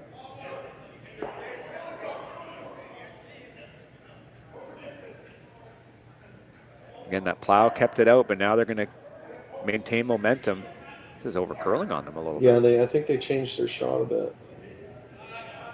Sweepers called light, so they decided to try and take away the draw, but might have left a triple. Yeah, I think that looks like it's there. You're not keeping your shooter. That is the issue. You make the triple and give up 1, which isn't the worst thing in the world. You might give up 2 a lot, though, because if you don't just skinny past that center guard, you're probably giving up 2. Yeah. Or draw there and then give 1. Yeah, I think that's the call. Yeah. I don't think the triple's quite there.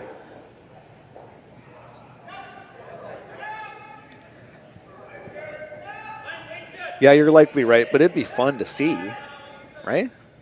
Yeah. But come into that side button area. Not an easy draw, shooting against 4, 3 that are just melded together there at the top of the 4-foot.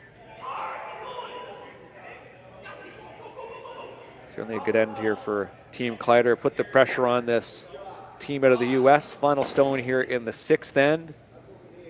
Danny Casper already gave himself a skip's deuce in this game. Not shy of the clutch shots.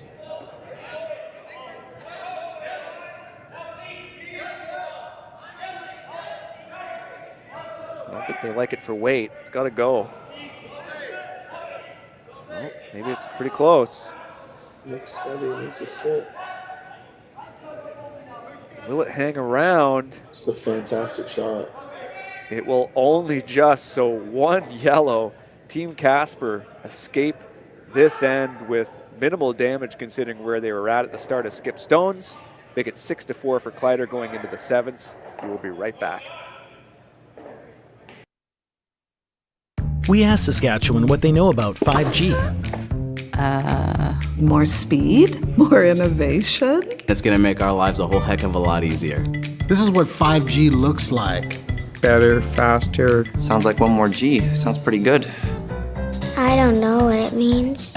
All you really need to know is the future of 5G is here and will continue improving through investments in network technology.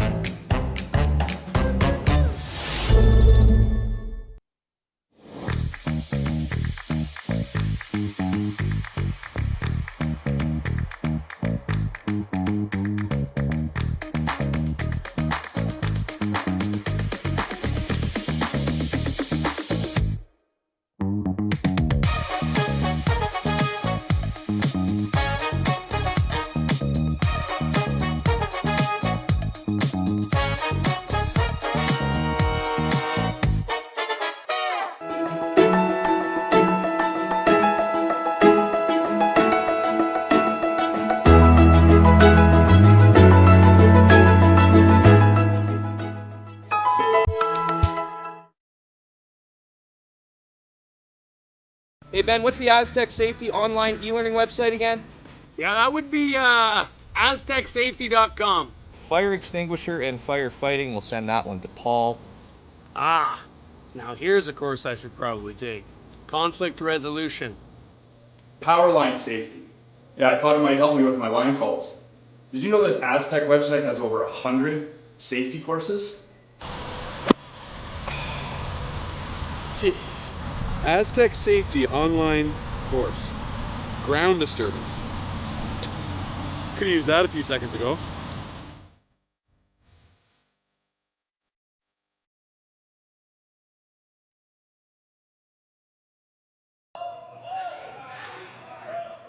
And welcome back here to Swift Current, the RBC Dominion Securities Western Showdown. Team Kleiter up 6-4. And all credit to Danny Casper on that draw. I know we just sort of left briefly after it, but that was quite a clutch one coming to the back four eventually, but resting in time to just limit this Saskatchewan team to 1. Keeps their team alive after an end where they chased all end long. Yeah, it was a very clutch draw, and now they're down 2, but they have hammer and looking to score 2 or 3 here in this 7th end. And for Team Kleiter, mission accomplished. Like you go in up 1, you go into the 6th end up 1. Obviously, you're trying not to. You go pretty hard to steal because a force is great. You're trying to flip that scoreboard, which they did successfully, and the most likely, statistically speaking, game-winning steal. Your thoughts about Kleiter going in here twice with these 2 rocks here at the top of the house? I think that was by design, both of them in there. Absolutely, yep. You know that Team Casper's going to go pretty hard for their 2 or 3 points here. And this is a shot that wasn't played a lot in the 4-rock rule. Started seeing it more in the 5-rock rule, is the choke off of the corner guard. I generally don't play it a lot, but a lot of the top teams do. In this situation, I'd probably just throw a center guard and put pressure on the other team. But if you choke this corner guard off, the idea of it is they can't use it anymore, really. And all of a sudden, that guard is useless. It's the whole point. It's a pretty precise shot, pretty important. You don't want to leave it a guard because then you're just throwing. There's 3 corner guards. You can't be behind T-line because they just freeze onto it. So pretty precise. Made pretty perfectly. You would like that rock a quarter buried, so then the back line roll under isn't there. But right, which they're intimating now is possible. Yeah.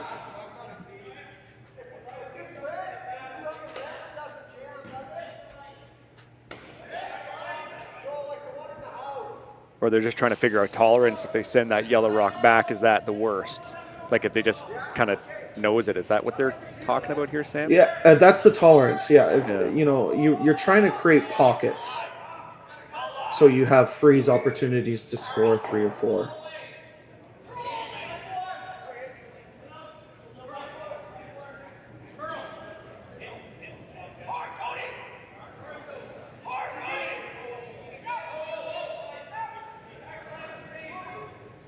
So Richardson's not exactly keen, looking for a little bit more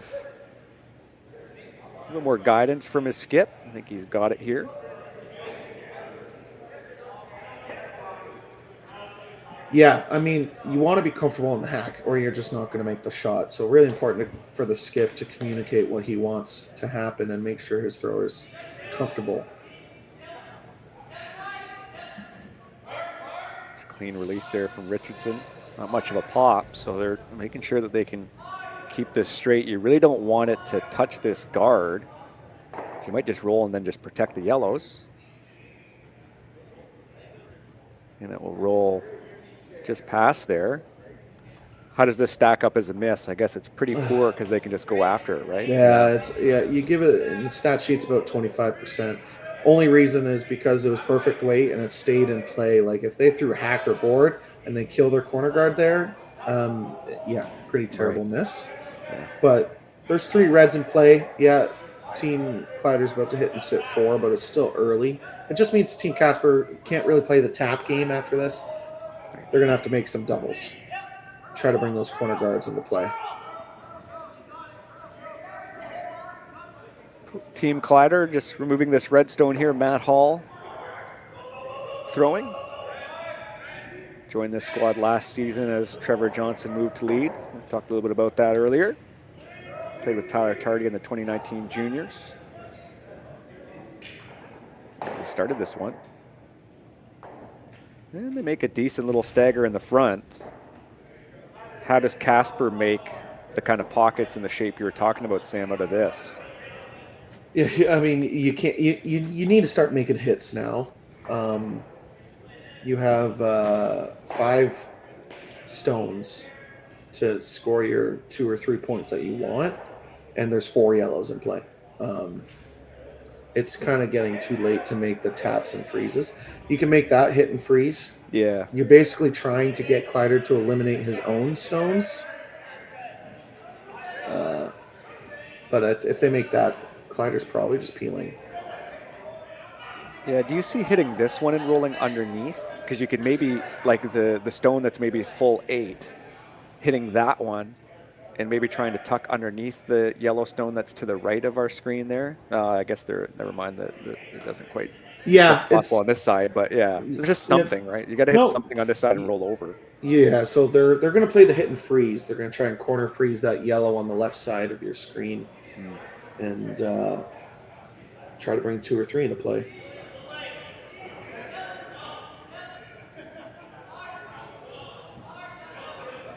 The line's pretty crucial to ensuring the shot is made. Doesn't look like a ton of weight.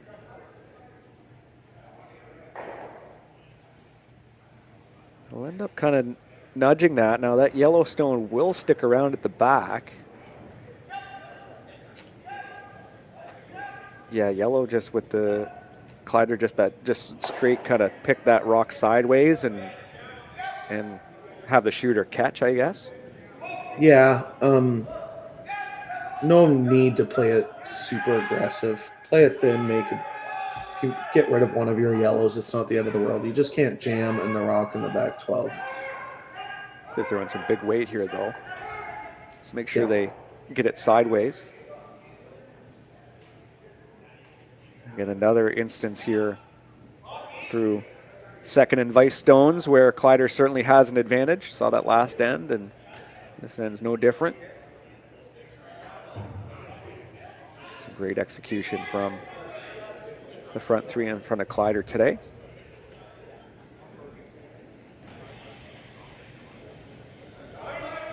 Little wobble on the big weight, but secures it here. Giving this straight right away. Yeah. The main point of that shot was to not jam on the rock in the back 12. So no choice for Casper but to freeze that pocket that they have.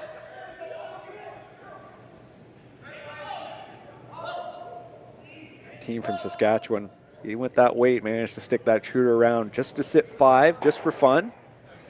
Just sitting really nice here so far in the 7th. They have a 2-point lead. As mentioned earlier, winner moves on in the A event in this triple knockout. They'll play the winner of either Gushu, Knapp, or Pierce. Knapp and Pierce are playing now. Winner will take on Gushu. The game is tied 2-2 in the 8th end with Brent Pierce holding the hammer. Yeah, Pierce playing kind of a perfect game.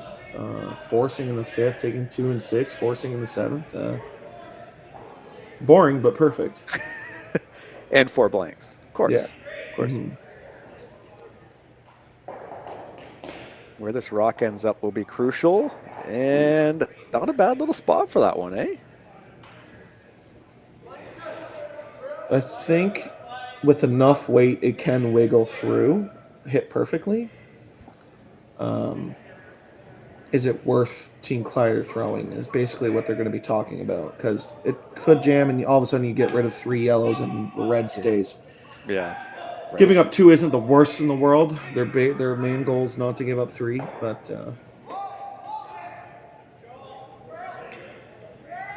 yeah, there's certainly ways in which you remove not only those 2 yellows, but obviously the one you throw. That would not be ideal.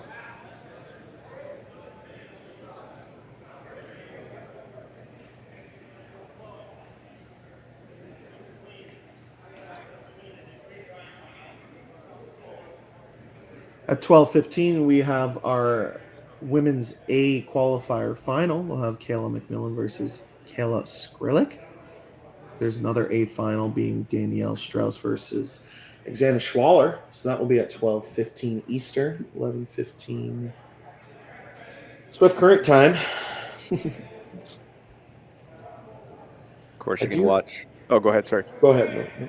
I was just going to say you can watch all the games all weekend here on YouTube here through Curling Stadium and Curling Zone. It's I really look forward to this event. There's just tons of good teams and tons of good games.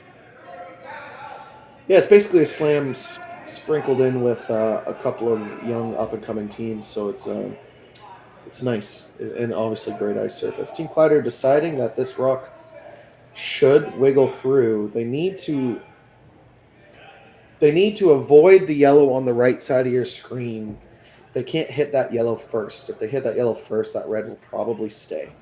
So they need to hit it just where the broom is, basically, and it should wiggle through. And how much weight Joshua can throw, I imagine, has a good chance of doing it.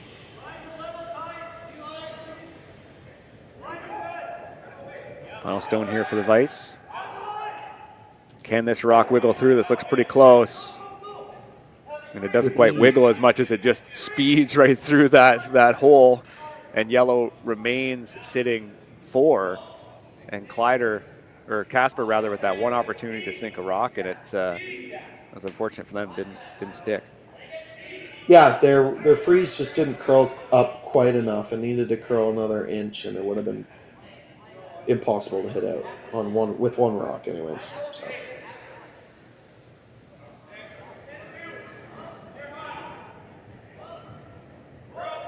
Still an opportunity for Team Casper. They make a good hit and roll.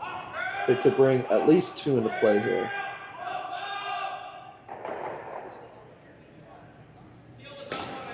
That's a pretty good outcome to at least move some of those stones. I know it wasn't ideal, but at least it's something. Your thoughts on that shot? Yeah, Luke being a little frustrated because they carved that the whole way, and it actually overcarved it by about 2 inches. Still pretty buried, still a pretty good shot, but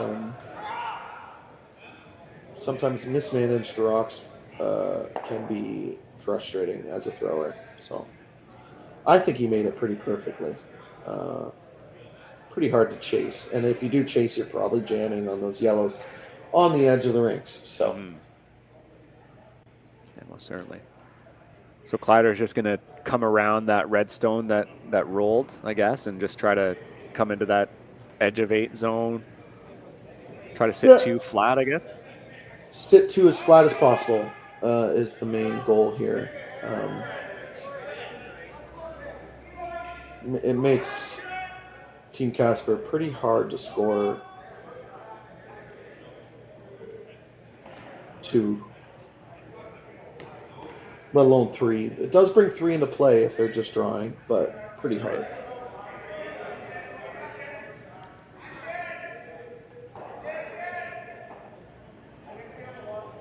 We think Rylan's eyeing up here from the hog line, just seeing if he can't get at it, or yeah, I don't think that's there.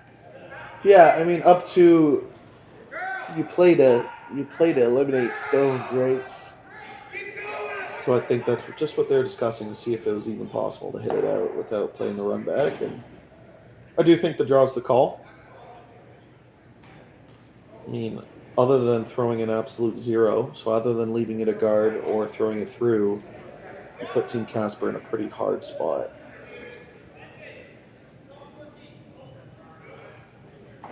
First and 2 here for Casper. Or server Kleiter, my apologies.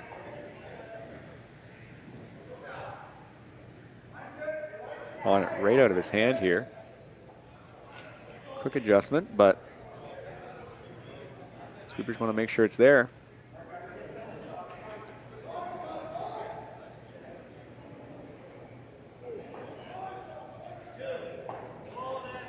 It will be down weight, and it will be just touching the edge of the 8. Great sweeping. It does give Team Casper an opportunity to bring 2 or 3 into play if this crosshouse double is made. if they decide to play it, which you can see just how steep it is on this overhead camera. Yeah, so they're discussing whether do they make the hit and roll, hope to get a miss. In my opinion, if you nose and then they nose, your double is a lot flatter. Right. Right now, it's basically a half a rock. It's pretty makeable, in my opinion. And even if you hit and roll over, as long as you're shot, you're in a good spot. Two very different shots, but certainly worth eyeing up at this part of the game. Again, Casper with hammer in this end. Kleiter presumably taking it into the 8th. The loser of this game will play tonight at 9 p.m. Another big layoff, but in second game here of the day. First of 2 here from Casper. Another high-risk shot. Can he make this one? oh, just mismanaged. Awfully close, eh, Sam? Yeah. Needed to be. He hit a quarter rock, a little bit less than a quarter rock. It needed to be a little thicker than that. Yeah, like 3/8 to be specific. Exactly. I appreciate your use of fractions. Saying a quarter. Well, no, I'm just going to say on TV when they say a skinny quarter or whatever, skinny third, it's like, come on, you could be a little bit more. Hit us with the 3/8, you know? Hit us with the, like, you know, get a little bit more specific. Sorry, go ahead. No, it's absolutely true. Another chance for Rylan to split the rings and basically get the force. Team Casper needing to take the risk of playing the double down to, but that's kind of been Team Casper's game. They've looked good a couple of ends, but the important hit and roll or freeze has just been missed by half an inch. Sometimes that's curling, but it looks like this rock's running heavy. How far will this go down? Wow, it goes out of play. So uncharacteristic miss here from the skipper out of Saskatchewan, and suddenly Casper has a lifeline here for 2, I think. Yeah, they're going to need to play a backline hack waiter. Yeah, for Rylan in that situation, you're looking to you want to throw about 3 or 4, 4 more feet of weight, and sometimes that feels like 8 feet more, and that's kind of what happened to him there. He just threw a little bit too much weight, adjusted too much. Could have a tie game here. Casper looking at this inside out, as you mentioned, kind of that backline weight. You don't need to nudge it too far, just a little bit. Make sure you get your 2. And get yet another deuce on the board here in this first draw in Swift Current.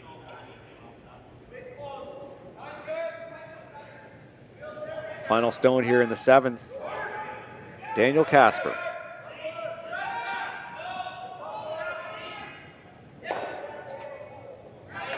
Come down right away.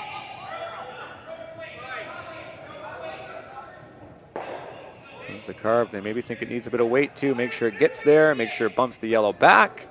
And it will do both of those. So I'd imagine that as a score of 2 here for Team Casper. And we now go into the 8th of the tie game.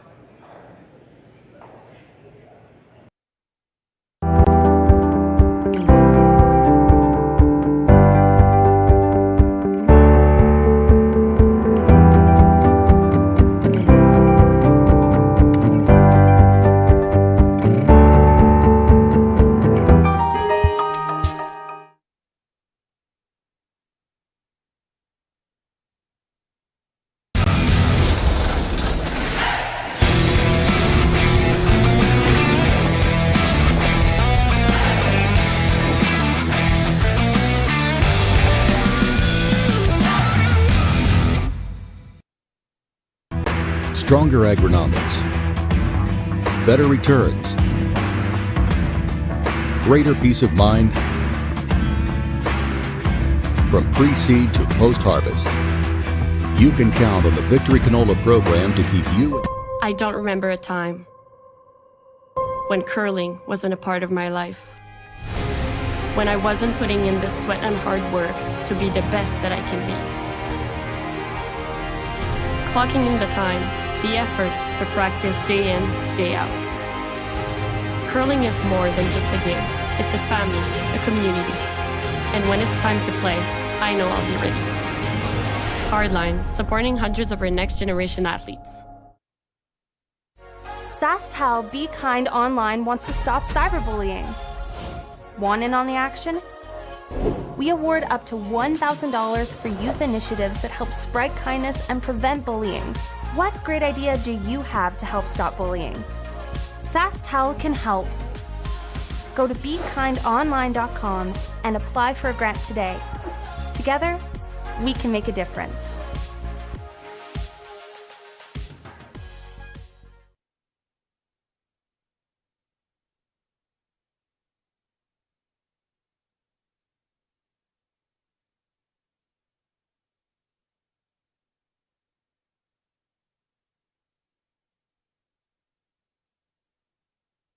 Better, but oh. Hello and welcome back to Swift Current here in the 8th and tie game. Team Kleiter with the hammer, this hometown team, so to speak, not too far from their home rink in Saskatoon. They are throwing the Yellowstones. Team Casper throwing the Redstones. As we have a tie game, another deuce here in the 7th for Casper. Of course, they'll be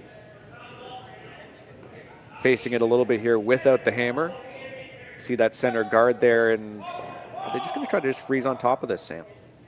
I don't think that was the original call. I think the original call was the 3 guard. This ran just a little deep. It's going to work out. I think Kleiter can blast and get rid of both the red and the yellow.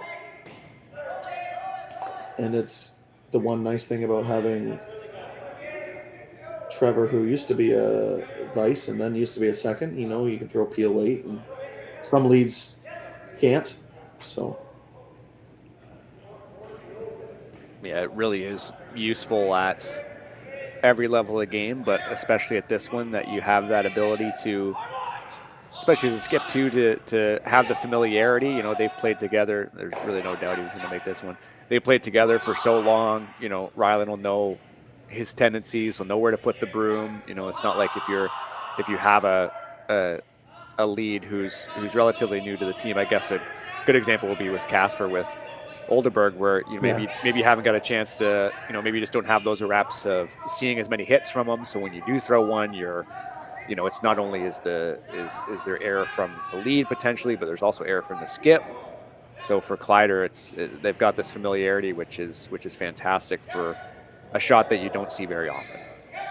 yeah, I mean, and as a lead, you don't really practice peel weight down the middle very often. So, No, certainly not. So, yeah, practice time is precious. You don't need to waste on that, my guy. Yeah, but not normally. But well executed, and now Casper, other than throwing the tight center guard, deciding to just make a good one now and making perfect guards the rest of the end. I don't hate it, just because the center guard they have is a little too deep, and you can't give Team Kleiter an easy chance of a double peel, because the game is over if the double peel's made. So Kleiter, similar broom down here to send a rocket down the middle. This is Matt Hall. looks like they're trying to play the run back. No. Peel.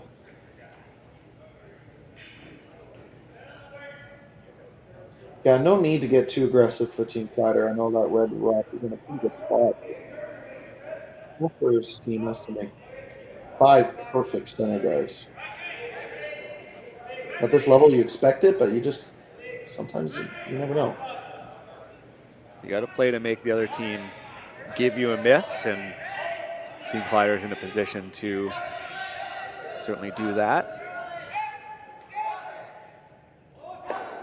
Still waiting for our first final here in Swift Current. We have lots of tie games coming down to the wire. Evan Van Amsterdam with the hammer. They're tied 5-5 against Charlie Thomas. That's in the 8th. Kaltoff and Laycock also tied 5-5. Kaltoff has the hammer. And then we also have that 2-2 game, as you mentioned, with Kelly Knapp and Brent Pierce. They're in the 8th. Brent Pierce with the hammer as well. So lots of tight games here in this first day qualifier, and some big names obviously waiting at the next draw for them at 2:30 p.m. We've got some big names in this spiel. Sam Muybrook, John Epping, Kevin Cooey, Reed Carruthers, Matt Dunstone, Brad Gushu. Like you said, it's kind of that Grand Slam light, so to speak, here in Swift Current. Yeah, Grand Slam adding a few of the top young teams. I was going to say Canadian teams, but Casper is one of those young teams too. But, yeah, this end is going to be a little bit of rinse repeat. You're going to see the center guard and the peels all the way until either a miss has been had or Kleiter decides to make a run back or a backline tap.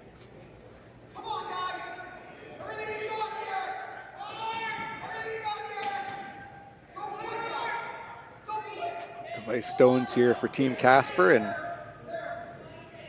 Luke Violette.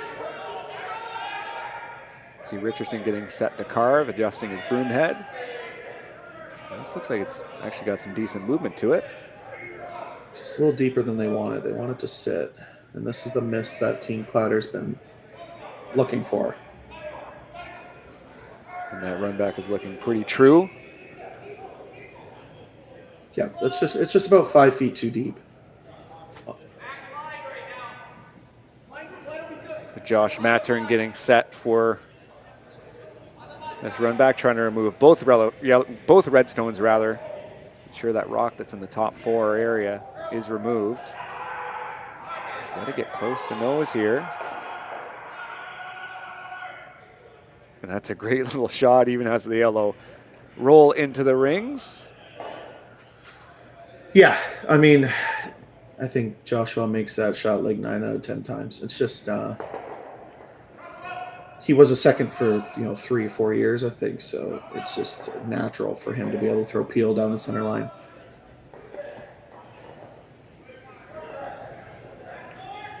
Still an opportunity for Team Casper. They can get this buried full 8 foot.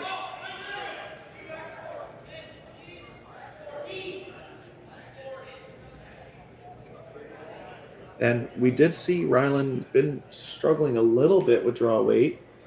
This needs to stay in the rings, though.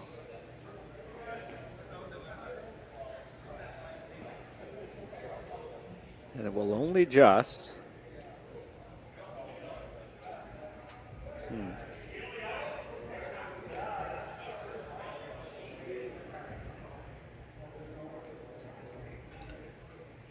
Decision time for Rylan. I think it's pretty easy. You just rip the yellow. You could draw it there. In my opinion, you have to look at what your problem stone is. And right now, if Team Casper makes a perfect draw to biting the 4 foot, you need to draw full 4 for the win. With and he's missed a couple of draws this game, so a little scary.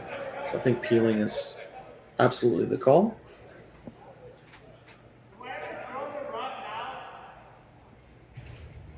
Josh's final stone here in the 8th.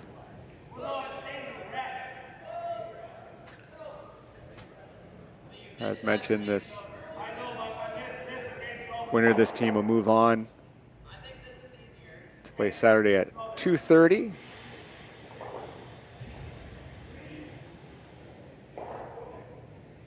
Kleiter in pole position right now, especially if they make this little peel out.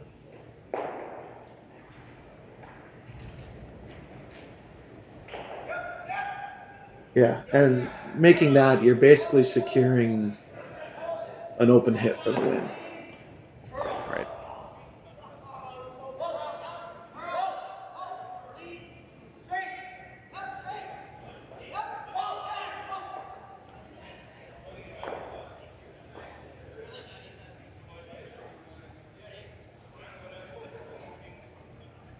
Danny Casper will draw in here to the rings.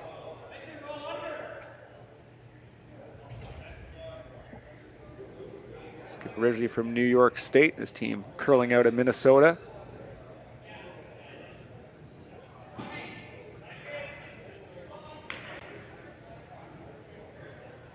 Sweepers were pretty quick to jump on this. A guard would not be ideal. Yeah, it's not the end of the world, but yeah, they look pretty close. That's some good sweeping. Good judge out of the hand. I'm sure that makes it into the rings. This is interesting. Yeah, Rylan's not going to want to nose this because it basically acts as a guard. As of right now, they're going to have an open hit or a draw to the 8-foot for the win. So take on the double. You make it, you make it. You don't, you don't. It's not that big of a deal. Just make sure your shooter doesn't stay in that 12-foot area. Right.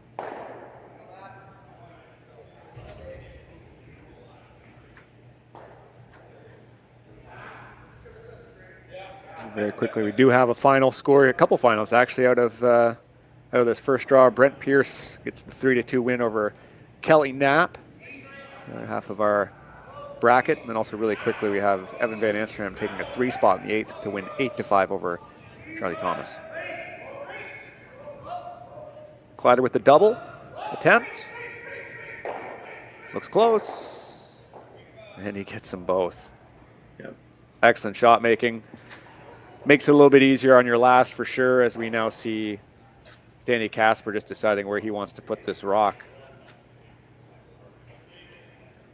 Yeah, some teams feel defeated and they're like, oh, let's just put it anywhere in the rings. Maybe not at this level, but sometimes you have to look back at the game and see what kind of misses you got, which turn the other skip missed with, and just decide, what part of the sheet is the trickier part of the sheet. Like, you should have a little bit of a conversation of where you think you should go. The hardest part of the sheet line-wise, and maybe the turn the other skip has struggled with more. So it looks like a call out to the wings will be the decision.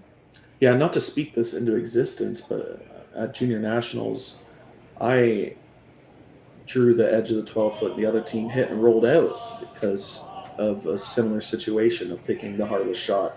So, not saying I would love a 9th end, but you never know. Yeah, exactly.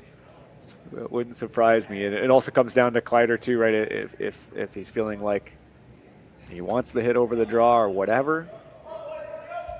He's going to hit 100 times out of 100. This should be. Didn't get to quite the edge of the 12, so I think the hit is the call. Yeah. And broom down, and Rylan Kleiter with a chance to take the win here in the A qualifier. A simple hit and stick. This team's been throwing that, you mentioned earlier, Tam, in the broadcast, just that nice board weight, give it to the sweepers. Trust yourself also to throw it too with that kick speed, and just ensure you can execute on these precise shots. Yep. Open hit for the win, skip stream. Yeah, exactly. Rylan Kleiter here, their first game in the home province here in Swift Current. A big spiel, another big opportunity for them in this very important season for this team. Rylan with the release.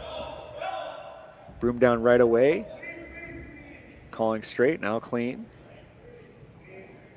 Should be well managed from this team out of Saskatoon. And they will take this win here, make it 7-6. Team Kleiter moves on in the A qualifier. Casper drops down to B. Sam, your final thoughts on this game and Kleiter's eventual win? Yeah, we knew it was going to be a high-scoring game, and Team Kleiter just showed up a little bit sharper today. Team Casper on the wrong side of the inch on a couple of shots, and yeah, they just simply outplayed them for most of the game and made the open hit for the win. For Sam, myself, and everyone here at Curling Stadium, thank you so much for tuning in. This has been the RBC Dominion Securities Western Showdown in Swift Current, Saskatchewan.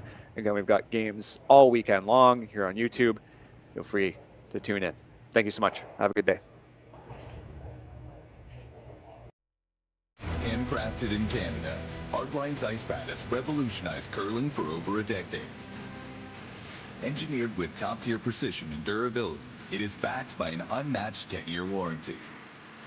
Designed for curlers at all levels to sweep effortlessly with maximum efficiency, it is trusted by the world's best curlers, including Olympic and world champions. It is quite simply the best brew in the game. Hardline. Join the revolution.